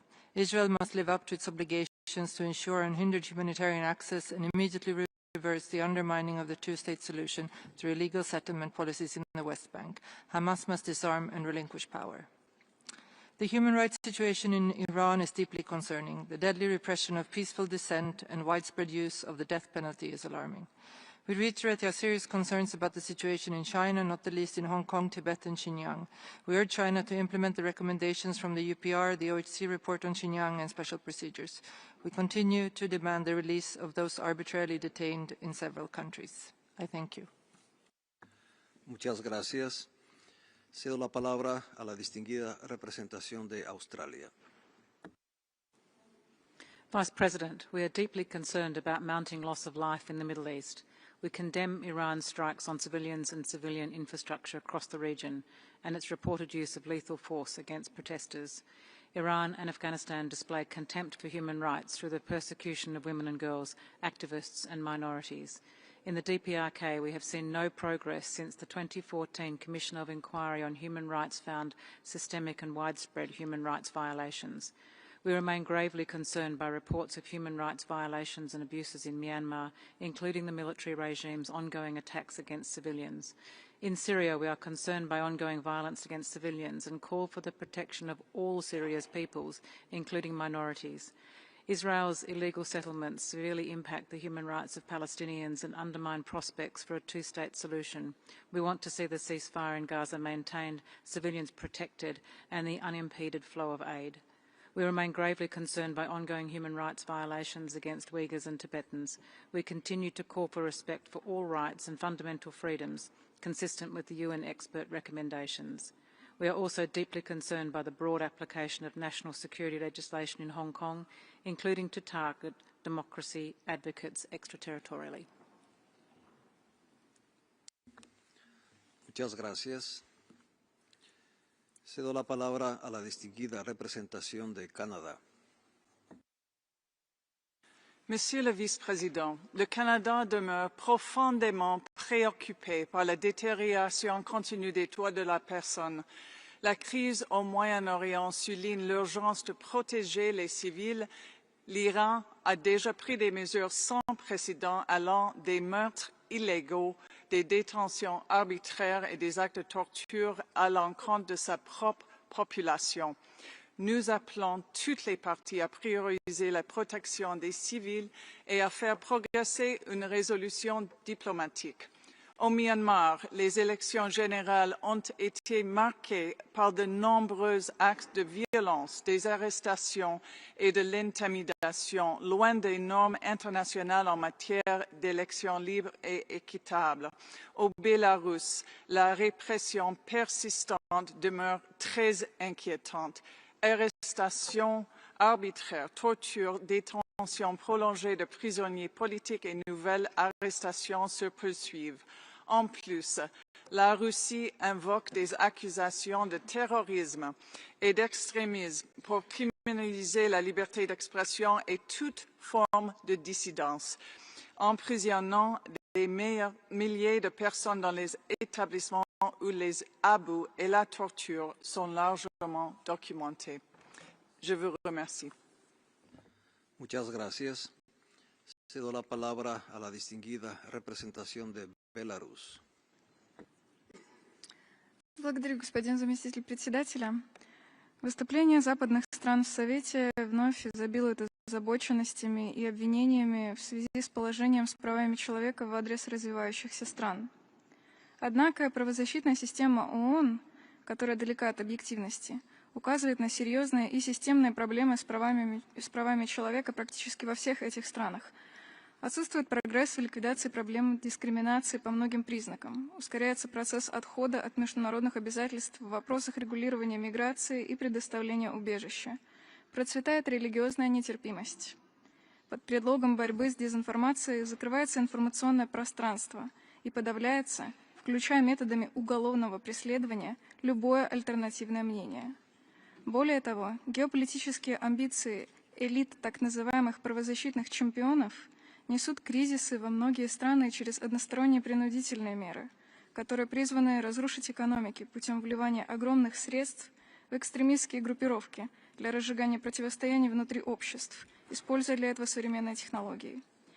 Пока в СПЧ вещи не будут называться своими именами и не восстановится равноправный и честный диалог по правам человека, рассмотрение страновых ситуаций будет только обострять конфронтацию, а не служить цели поощрения прав человека.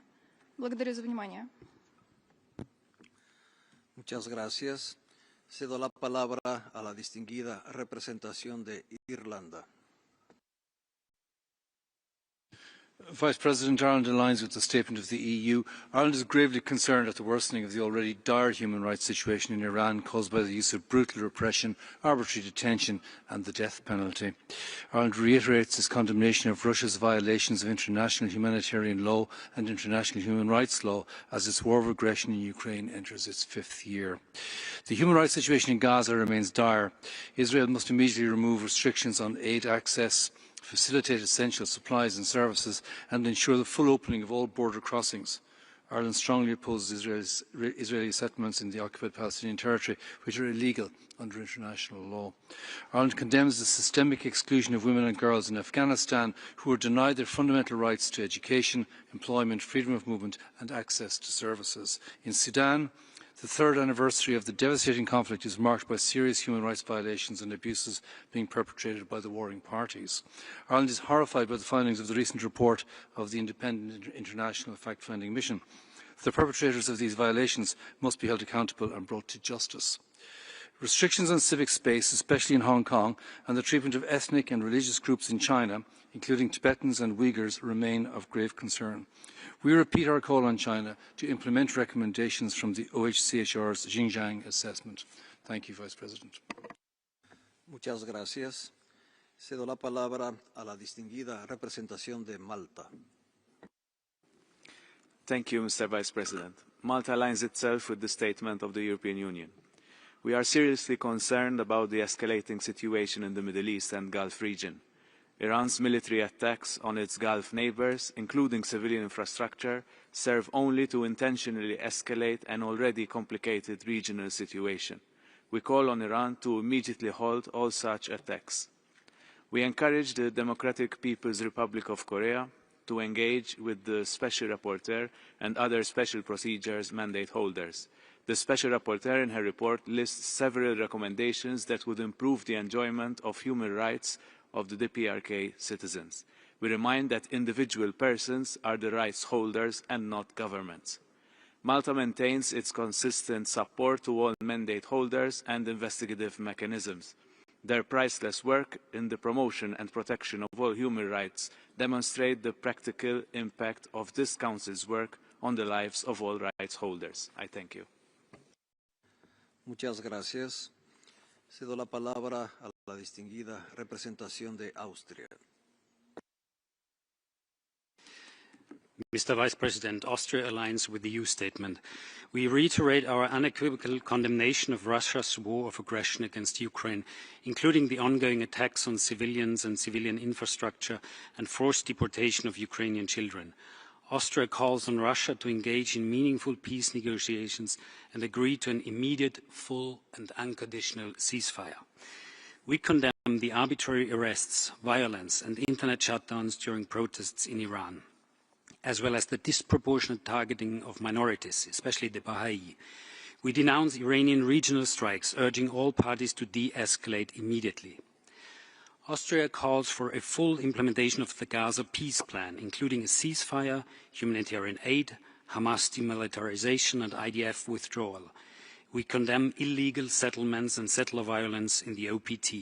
A two-state solution remains the only viable path.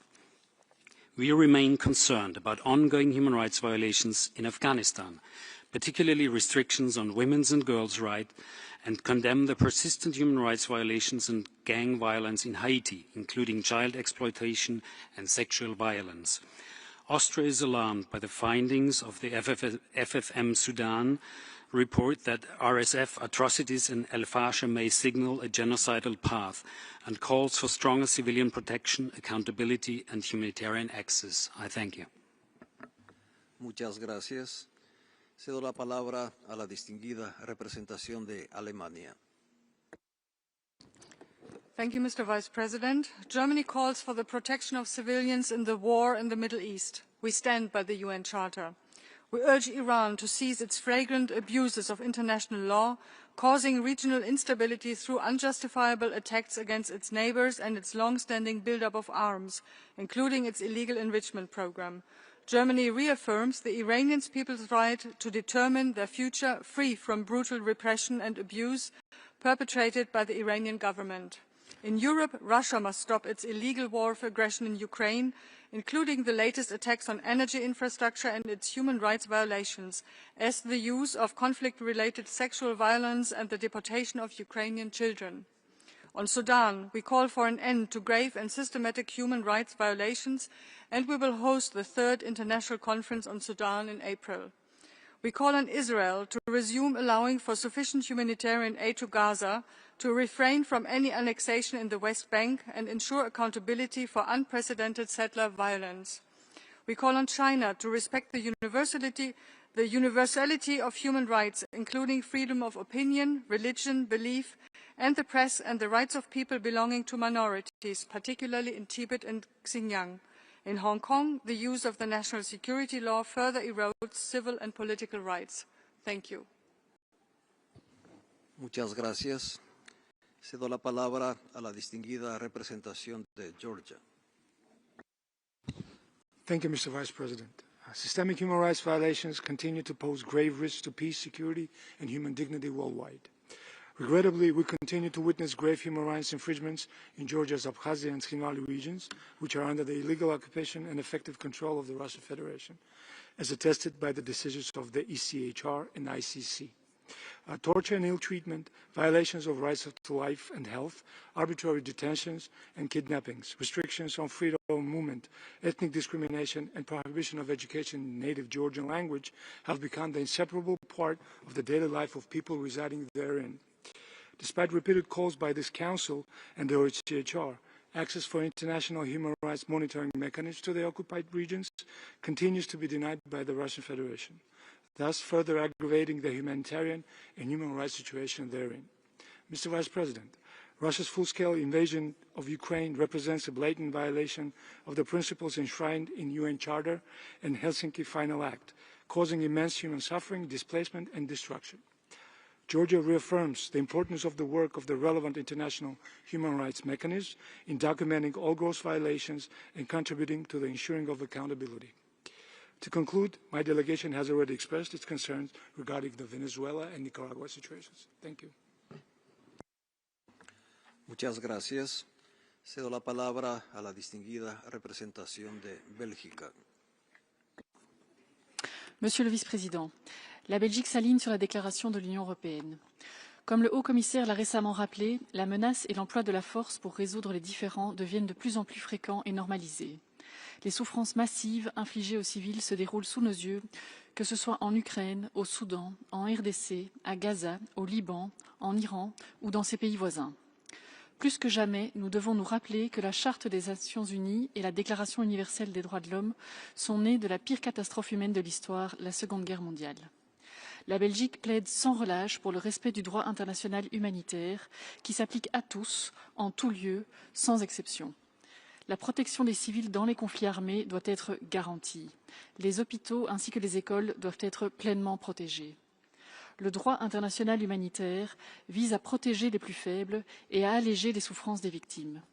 Adopter la perspective des victimes, c'est aussi lutter contre l'impunité.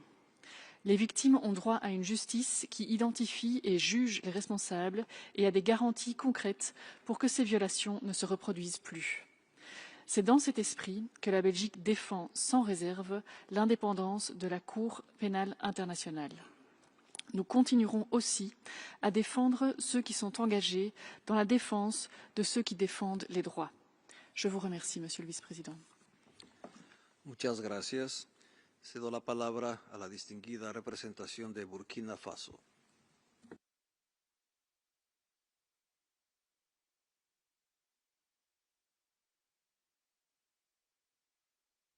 No está presente. Cedo la palabra a la distinguida representación de Azerbaiyán. Thank you. Mr. Vice President, Azerbaijan remains among the most heavily mine-contaminated countries in the world. Large areas of the formerly occupied territories are affected by landmines and explosive remnants of war. It's estimated that more than 1.5 million landmines and an unknown number of explosive devices remain scattered across these lands, posing a continuous threat to civilians. These hazards not only claim and injure innocent lives, but also significantly impede reconstruction, rehabilitation, and the safe return of hundreds of thousands of IDPs. Since the end of the conflict, Azerbaijan has undertaken extensive humanitarian demining operations. However, given the vast scale of contamination, more substantial resources are required, while international assistance to date has been limited.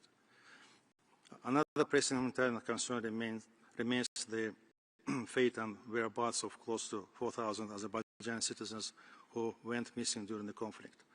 Clarifying the fate of these individuals continues to be a priority for Azerbaijan. In this context, the sharing information regarding the locations of mass graves and minefields would greatly facilitate ongoing efforts to locate missing persons and help bring long-awaited relief to their families. Addressing these humanitarian challenges requires sustained national efforts supported by strong international cooperation and solidarity. We call on the relevant human rights mechanisms to continue paying close attention to these issues. Thank you. Muchas gracias. Cedo la palabra a la distinguida representación de Lituania. Mr. Vice President, the universal principles are not merely suggestions. They are absolute necessities that must apply to everyone without exception. Therefore, we strongly condemn Russia's ongoing war of aggression against Ukraine in a blatant violation of the UN Charter, Universal Declaration of Human Rights, the two international covenants on human rights and other key international treaties. Russia continues to systematically attack civilians and infrastructure, torture prisoners and civilian detainees, and continues the forcible transfer, eradication, militarization, and indoctrination of Ukrainian children. Due to their systematic nature, scale, and gravity, these actions are considered as constituting crimes against humanity. We must ensure full accountability. International aggression and domestic repression usually go hand in hand. Politically motivated persecution of government critics, journalists, and human rights defenders is a daily reality in Russia and Belarus. Developments in Georgia are also deeply worrying. We also find the human rights situation in DPRK, Iran, Cuba, Afghanistan, China, Sudan, and DRC deeply disturbing. Mr. Vice President, Lithuania firmly believes that a stable global order and lasting peace are only possible when fundamental rights are protected and accountability is upheld. I thank you. Muchas gracias. Cedo la palabra a la distinguida representación de Maldivas. Thank you, Mr. President. The Maldives reaffirms its unwavering commitment to the promotion and protection of human rights and remains deeply concerned about ongoing human rights violations across the globe. Mr. President, Vice President, in the occupied Palestinian territories, the civilians continue to endure immense suffering under Israel's ongoing genocide in Gaza and the West Bank, including East Jerusalem. We call on Israel to end its aggression against the Palestinian people, to protect civilians, and to pave the way to unimpeded humanitarian access for Palestinians. We urge Israel as the occupying power to uphold international law and international humanitarian law, and call on the international community to hold Israel accountable. Mr. Vice President, the world today stands at a perilous crossroads, where escalating hostilities and widening regional confrontations threaten not only peace, but the very foundation of our collective security and humanity. The resurgence of militarization and the use of force as a means of settling disputes place countless civilians' lives at risk and undermine the rules-based international system built to prevent such tragedies. The Maldives calls on all states to prioritize diplomacy over aggression and renew their commitment to dialogue, de-escalation and respect for international law. Thank you. Muchas gracias. Cedo la palabra a la distinguida representación de Turquía. Mr. Vice President, ensuring stability, security, peace and prosperity of our region is the priority for Turkey. The ongoing war rapidly evolving into one of the most significant geopolitical crises of recent decades. Although the battlefield lies primarily in the Middle East, the war has global strategic consequences. An immediate ceasefire is needed to avoid further devastation in the region. Israel's aggression has become the most serious security problem in our region. We condemned any action that violates international law and endangers the lives of innocent people. Places protected under humanitarian law, such as schools, hospitals, places of worship and water sources, should not be targeted in these hostilities. We will continue to make every effort to end hostilities and to finally build a lasting order for peace in our region. At a time when the world risks being dragged into a war on a global scale, it is difficult to comprehend statements detached from the gravity of the situation and aiming to divert the attention of this august body from the urgent crisis before us. We consider such references directed at Turkey null and void. We renew our calls to the EU to address the rise of racism, Islamophobia and far-right rhetoric, coupled with increasing restrictions on pro-Palestinian voices, which undermines democratic values. Selective approaches weaken moral authority. Human rights cannot be applied with double standards. Thank you. Muchas gracias. Cedo la palabra a la distinguida representación de la República Bolivariana de Venezuela. Gracias, vicepresidente. El pasado 3 de enero, Venezuela fue víctima de una agresión militar contraria al derecho internacional y la Carta de las Naciones Unidas. Este hecho en una región de paz no puede ser normalizado. Venezuela denuncia una vez más la politización y la selectividad que rigen la actuación de ciertos miembros de este Consejo, que imponen mandatos contra países, normalmente del sur global, con claros intereses políticos y en franca violación de la Carta de las Naciones Unidas. El doble rasero debe ser erradicado de este Consejo, que transita por una grave crisis financiera al tiempo que se empeña en imponer costosos mandatos que no tienen ningún impacto positivo en materia de derechos humanos y anulan el diálogo y la cooperación genuina. Solo el mandato impuesto por los países occidentales contra Venezuela alcanza casi $10 millones que podrían ser utilizados para garantizar el buen funcionamiento de este Consejo en materia de cooperación.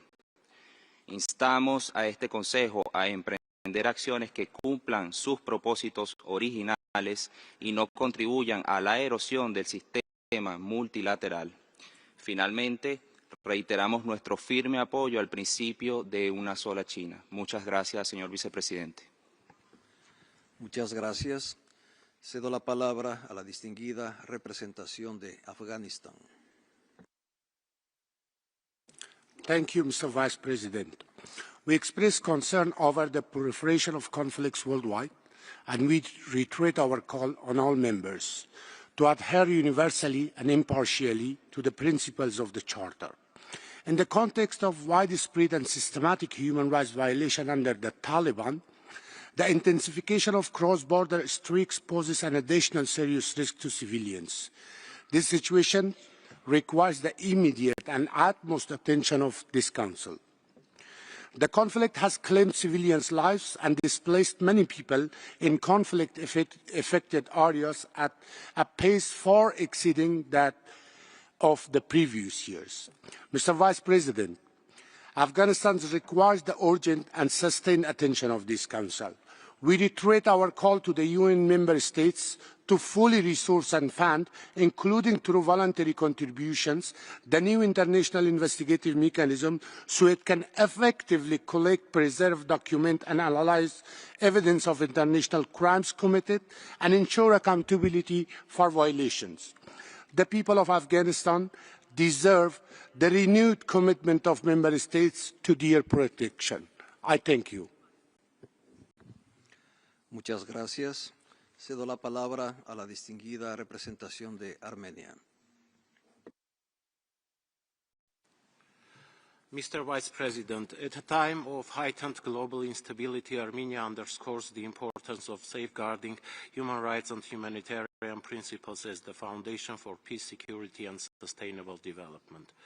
Armenia is committed to ensuring that humanitarian considerations remain at the heart of all efforts to build trust and foster reconciliation. In this regard, we remain deeply concerned by the humanitarian situation in our region. The release, in accordance with international humanitarian law, of 19 Armenian detainees held in Baku is an essential element for post-conflict reconciliation and the consolidation of peace. Equally pressing is the need for cooperation to address the fate of missing persons and cases of enforced disappearances. Mr. President, the global human rights landscape is marked by escalating conflicts, rising civilian casualties, and the erosion of fundamental norms. These developments underscore the urgent need for consistent adherence to international humanitarian and human rights law. Protecting civilians, ensuring accountability, and safeguarding humanitarian access must remain universal priorities. At a time when disinformation, polarization, and shrinking civic space threaten the foundations of peaceful societies, the role of this Council is more vital than ever.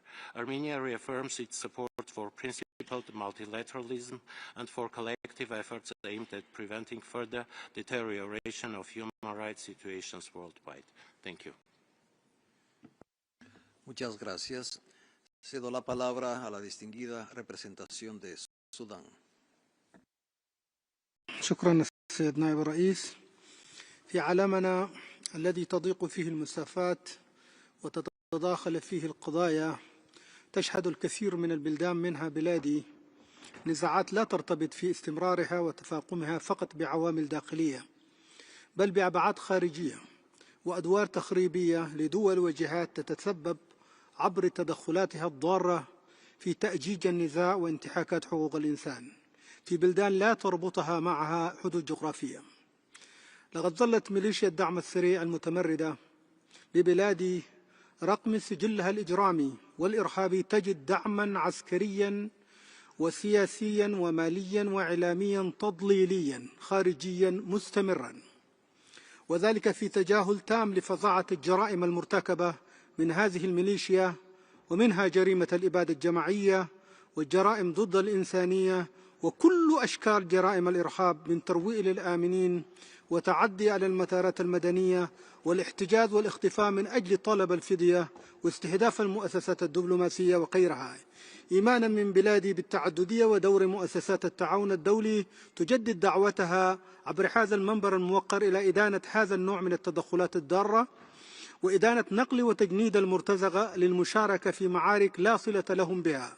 إن استغلال المرتزقة يمثل انتهاكا لحقوق الإنسان لما يمثله من استغلال حاجة أشخاص للمال والعمل والزج بهم في معارك ضد آخرين في مشهد واضح لاستغلال الإنسان لأخيه الإنسان ومظهر من مظاهر الاتجار بالبشر، هذا فضلا عن الانتهاكات التي يرتكبونها. السودان يجدد دعمه لمبدأ وحدة الصين ويشيد بالتقدم الذي أحرزته الصين في مجالات حقوق الإنسان بما في ذلك تحقيق التنمية والعدالة الاجتماعية. شكرا السيد نائب الرئيس. Muchas gracias. Cedo la palabra a la distinguida representación de Eritrea. Thank you, Mr. Vice President. The Council's current practice increasingly raises questions about consistency in how its work is prioritized. Requests for new activities under thematic mandates frequently encounter obstacles, with the liquidity crisis cited as justification to scale them back or delay their implementation.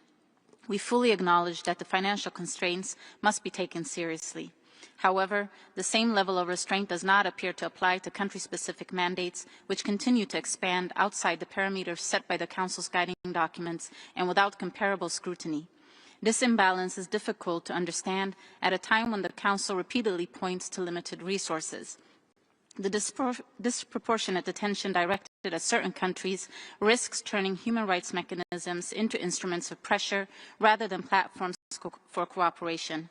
When mandates are shaped more by political dynamics than by objective need, the credibility of the Council inevitably suffers. If the Council is to retain the confidence of all Member States, its work must reflect balance, transparency, and equal treatment in how priorities and resources are determined. A Council that applies different standards to different states weakens the very system it claims to protect. I thank you, Mr. Vice President. Muchas gracias. Cedo la palabra a la distinguida representación de la Mr. República Vice Popular President. Democrática de Corea. Thank you, Mr. Vice President. In the DPRK, all state activities are devoted to serving the people, and the dignity and rights of the people are safeguarded through institutional frameworks, legal protections, and practical implementations. Significant progress has been achieved in all aspects of human rights protection, including improvement of the people's living standards, development of public health, education for younger generation, and provision of housing. In my country, state policies are formulated in the best interest of the people, which are set as the absolute criteria, and are continuously revised and supplemented in accordance with the requirements of development. The urgent issues that the HRC and OHCHR should pay due attention to are the institutional and chronic human rights violations prevalent in Western countries. Issues such as racism, xenophobia, hate crimes, human trafficking, sexual violence, and drug-related crimes remain pressing concerns that demand thorough and genuine efforts to confront and resolve. The issue of Japan's responsibility for its past crimes committed in Asia in the last century also remains unresolved. The systematic and organized war crimes constitute grave crimes against humanity for which no status of limitations should apply. Before concluding my speech, I'd like to reaffirm my country's oppositions and rejection of any attempts to interfere in the internal affairs of the sovereign states such as China, Venezuela, and Belarus, etc. I thank you, Mr. Vice President. Muchas gracias.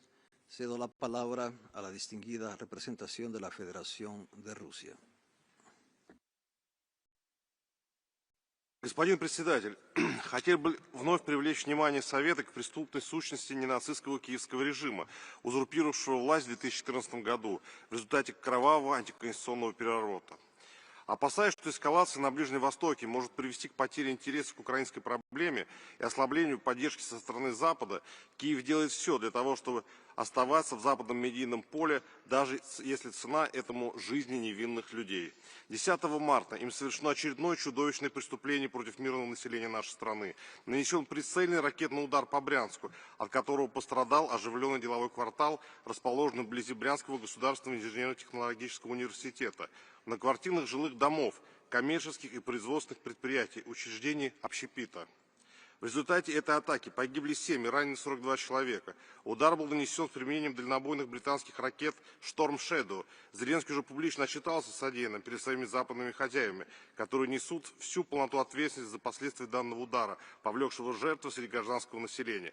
Также 10 марта украинская сторона преднамеренно нанесла при помощи БПЛА удар по медицинскому учреждению на территории ДНР. Погибло 8 медиков. 10 человек получили ранения. Призываем СПЧ, Верховного комиссара ООН по правам человека и возглавляемое управление отказаться от политики двойных стандартов и дать адекватную, четкую, недвусмысленную оценку этим чудовищным нападениям киевского режима на гражданские объекты.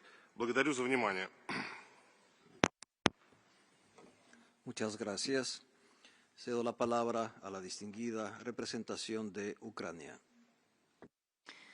Mr. Vice President, we remain deeply concerned about the grave and systematic human rights violations in many regions of the world. Discussions confirm that countries where governments attack their own people and disregard human rights create preconditions to support or enable acts of aggression by states in violation of international law. When fundamental freedoms are denied, civic space is closed and accountability is absent, the consequences often extend beyond borders and contribute to wider instability. Recent developments in the Middle East illustrate this troubling dynamic. Iranian attacks involving drones and other weapons systems have endangered civilian populations and critical infrastructure in several countries of the region.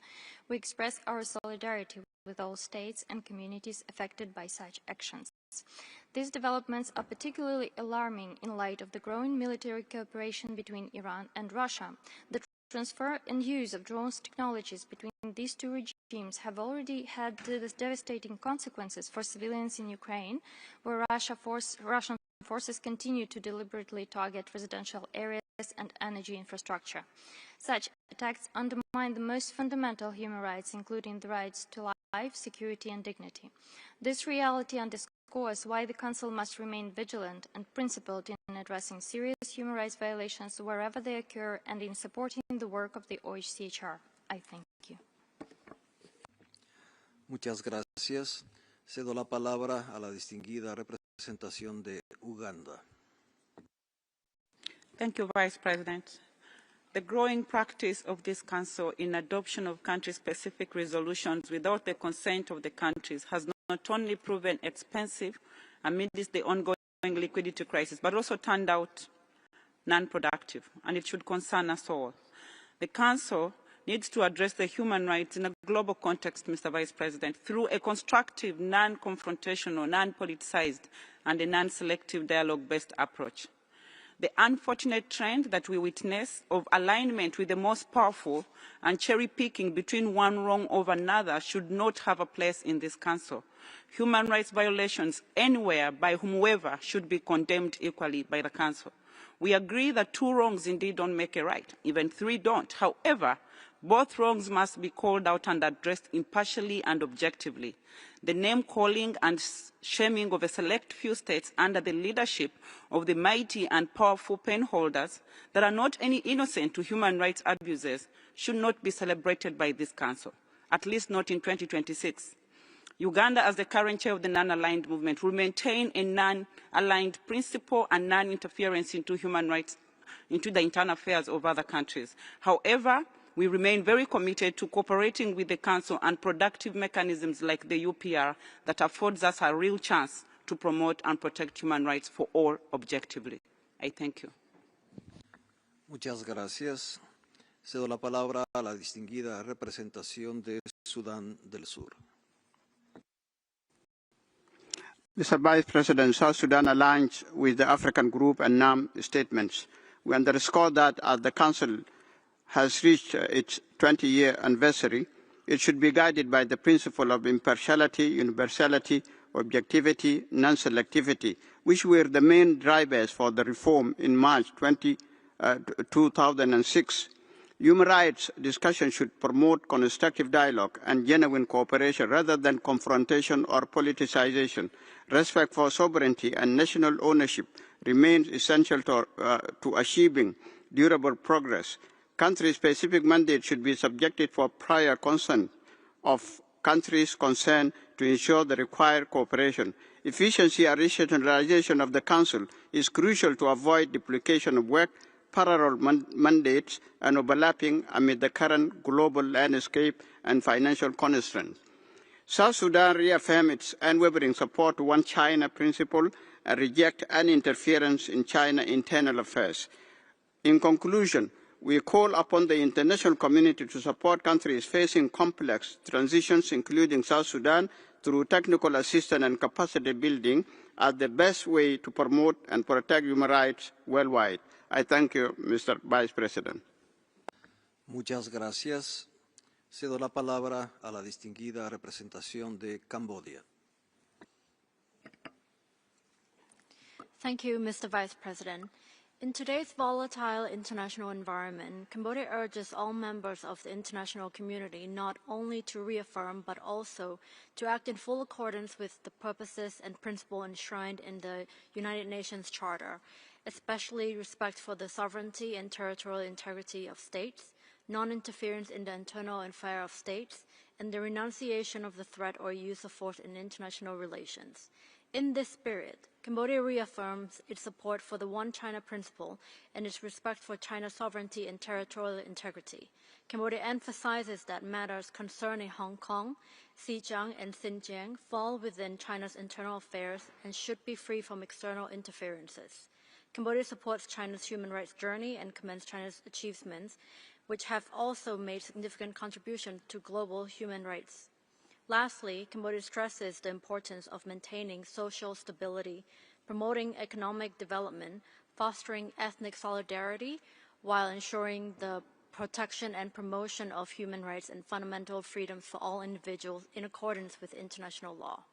Cambodia urges all actors in the international community to uphold these principles and work constructively towards peace, stability, mutual respect, and shared growth. I thank you. Muchas gracias. Cedo la palabra a la distinguida representación de Arabia Saudita.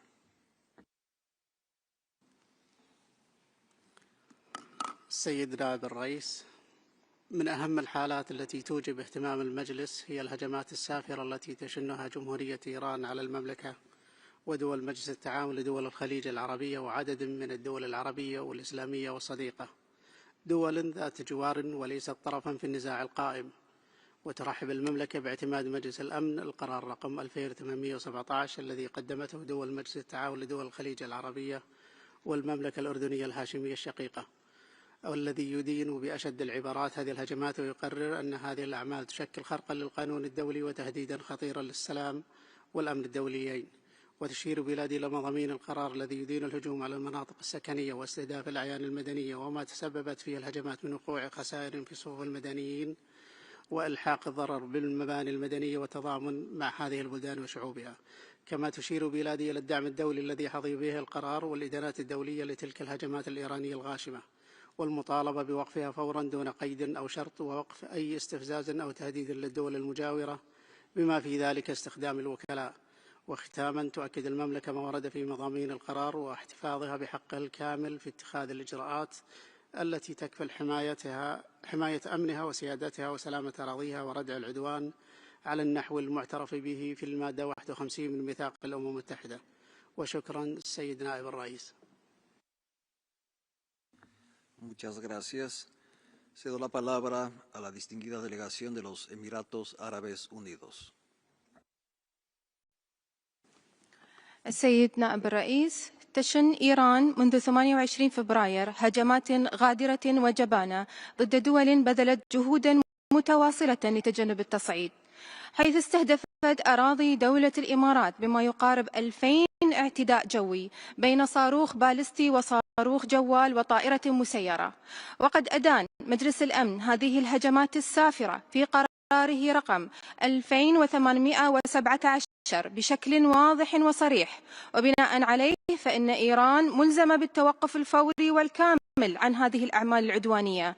ومن هذا المنبر نؤكد أنه لا يمكن لدولة الإمارات قبول توسيع نطاق الحرب على حساب أراضيها، وأن أي مبررات إيرانية لتبرير هذه الأعمال العدوانية مرفوضة رفضا قاطعا. السيد نائب الرئيس، إن لهذه الهجمات غير القانونية تداعيات خطيرة على التمتع بالحقوق الأساسية، وعلى رأسها الحق في الحياة والأمن والحق في الصحة والحق في مستوى معيشي لائق. وبالتالي تؤكد دولة الإمارات أنها لن تتهاون في حماية أراضيها وسكانها، كما تحتفظ بحقها الأصيل في الدفاع عن النفس وفقا للقانون الدولي. وفي الختام، تدعو دولة الإمارات هذا المجلس إلى إدانة هذه الانتهاكات الصارخة للقانون الدولي الإنساني ورفض كافة الأعمال العدوانية التي تهدد الأمن والاستقرار الإقليمي. شكرا السيد نائب الرئيس. Muchas gracias. Cedo la palabra a la distinguida representación de Kazajstán.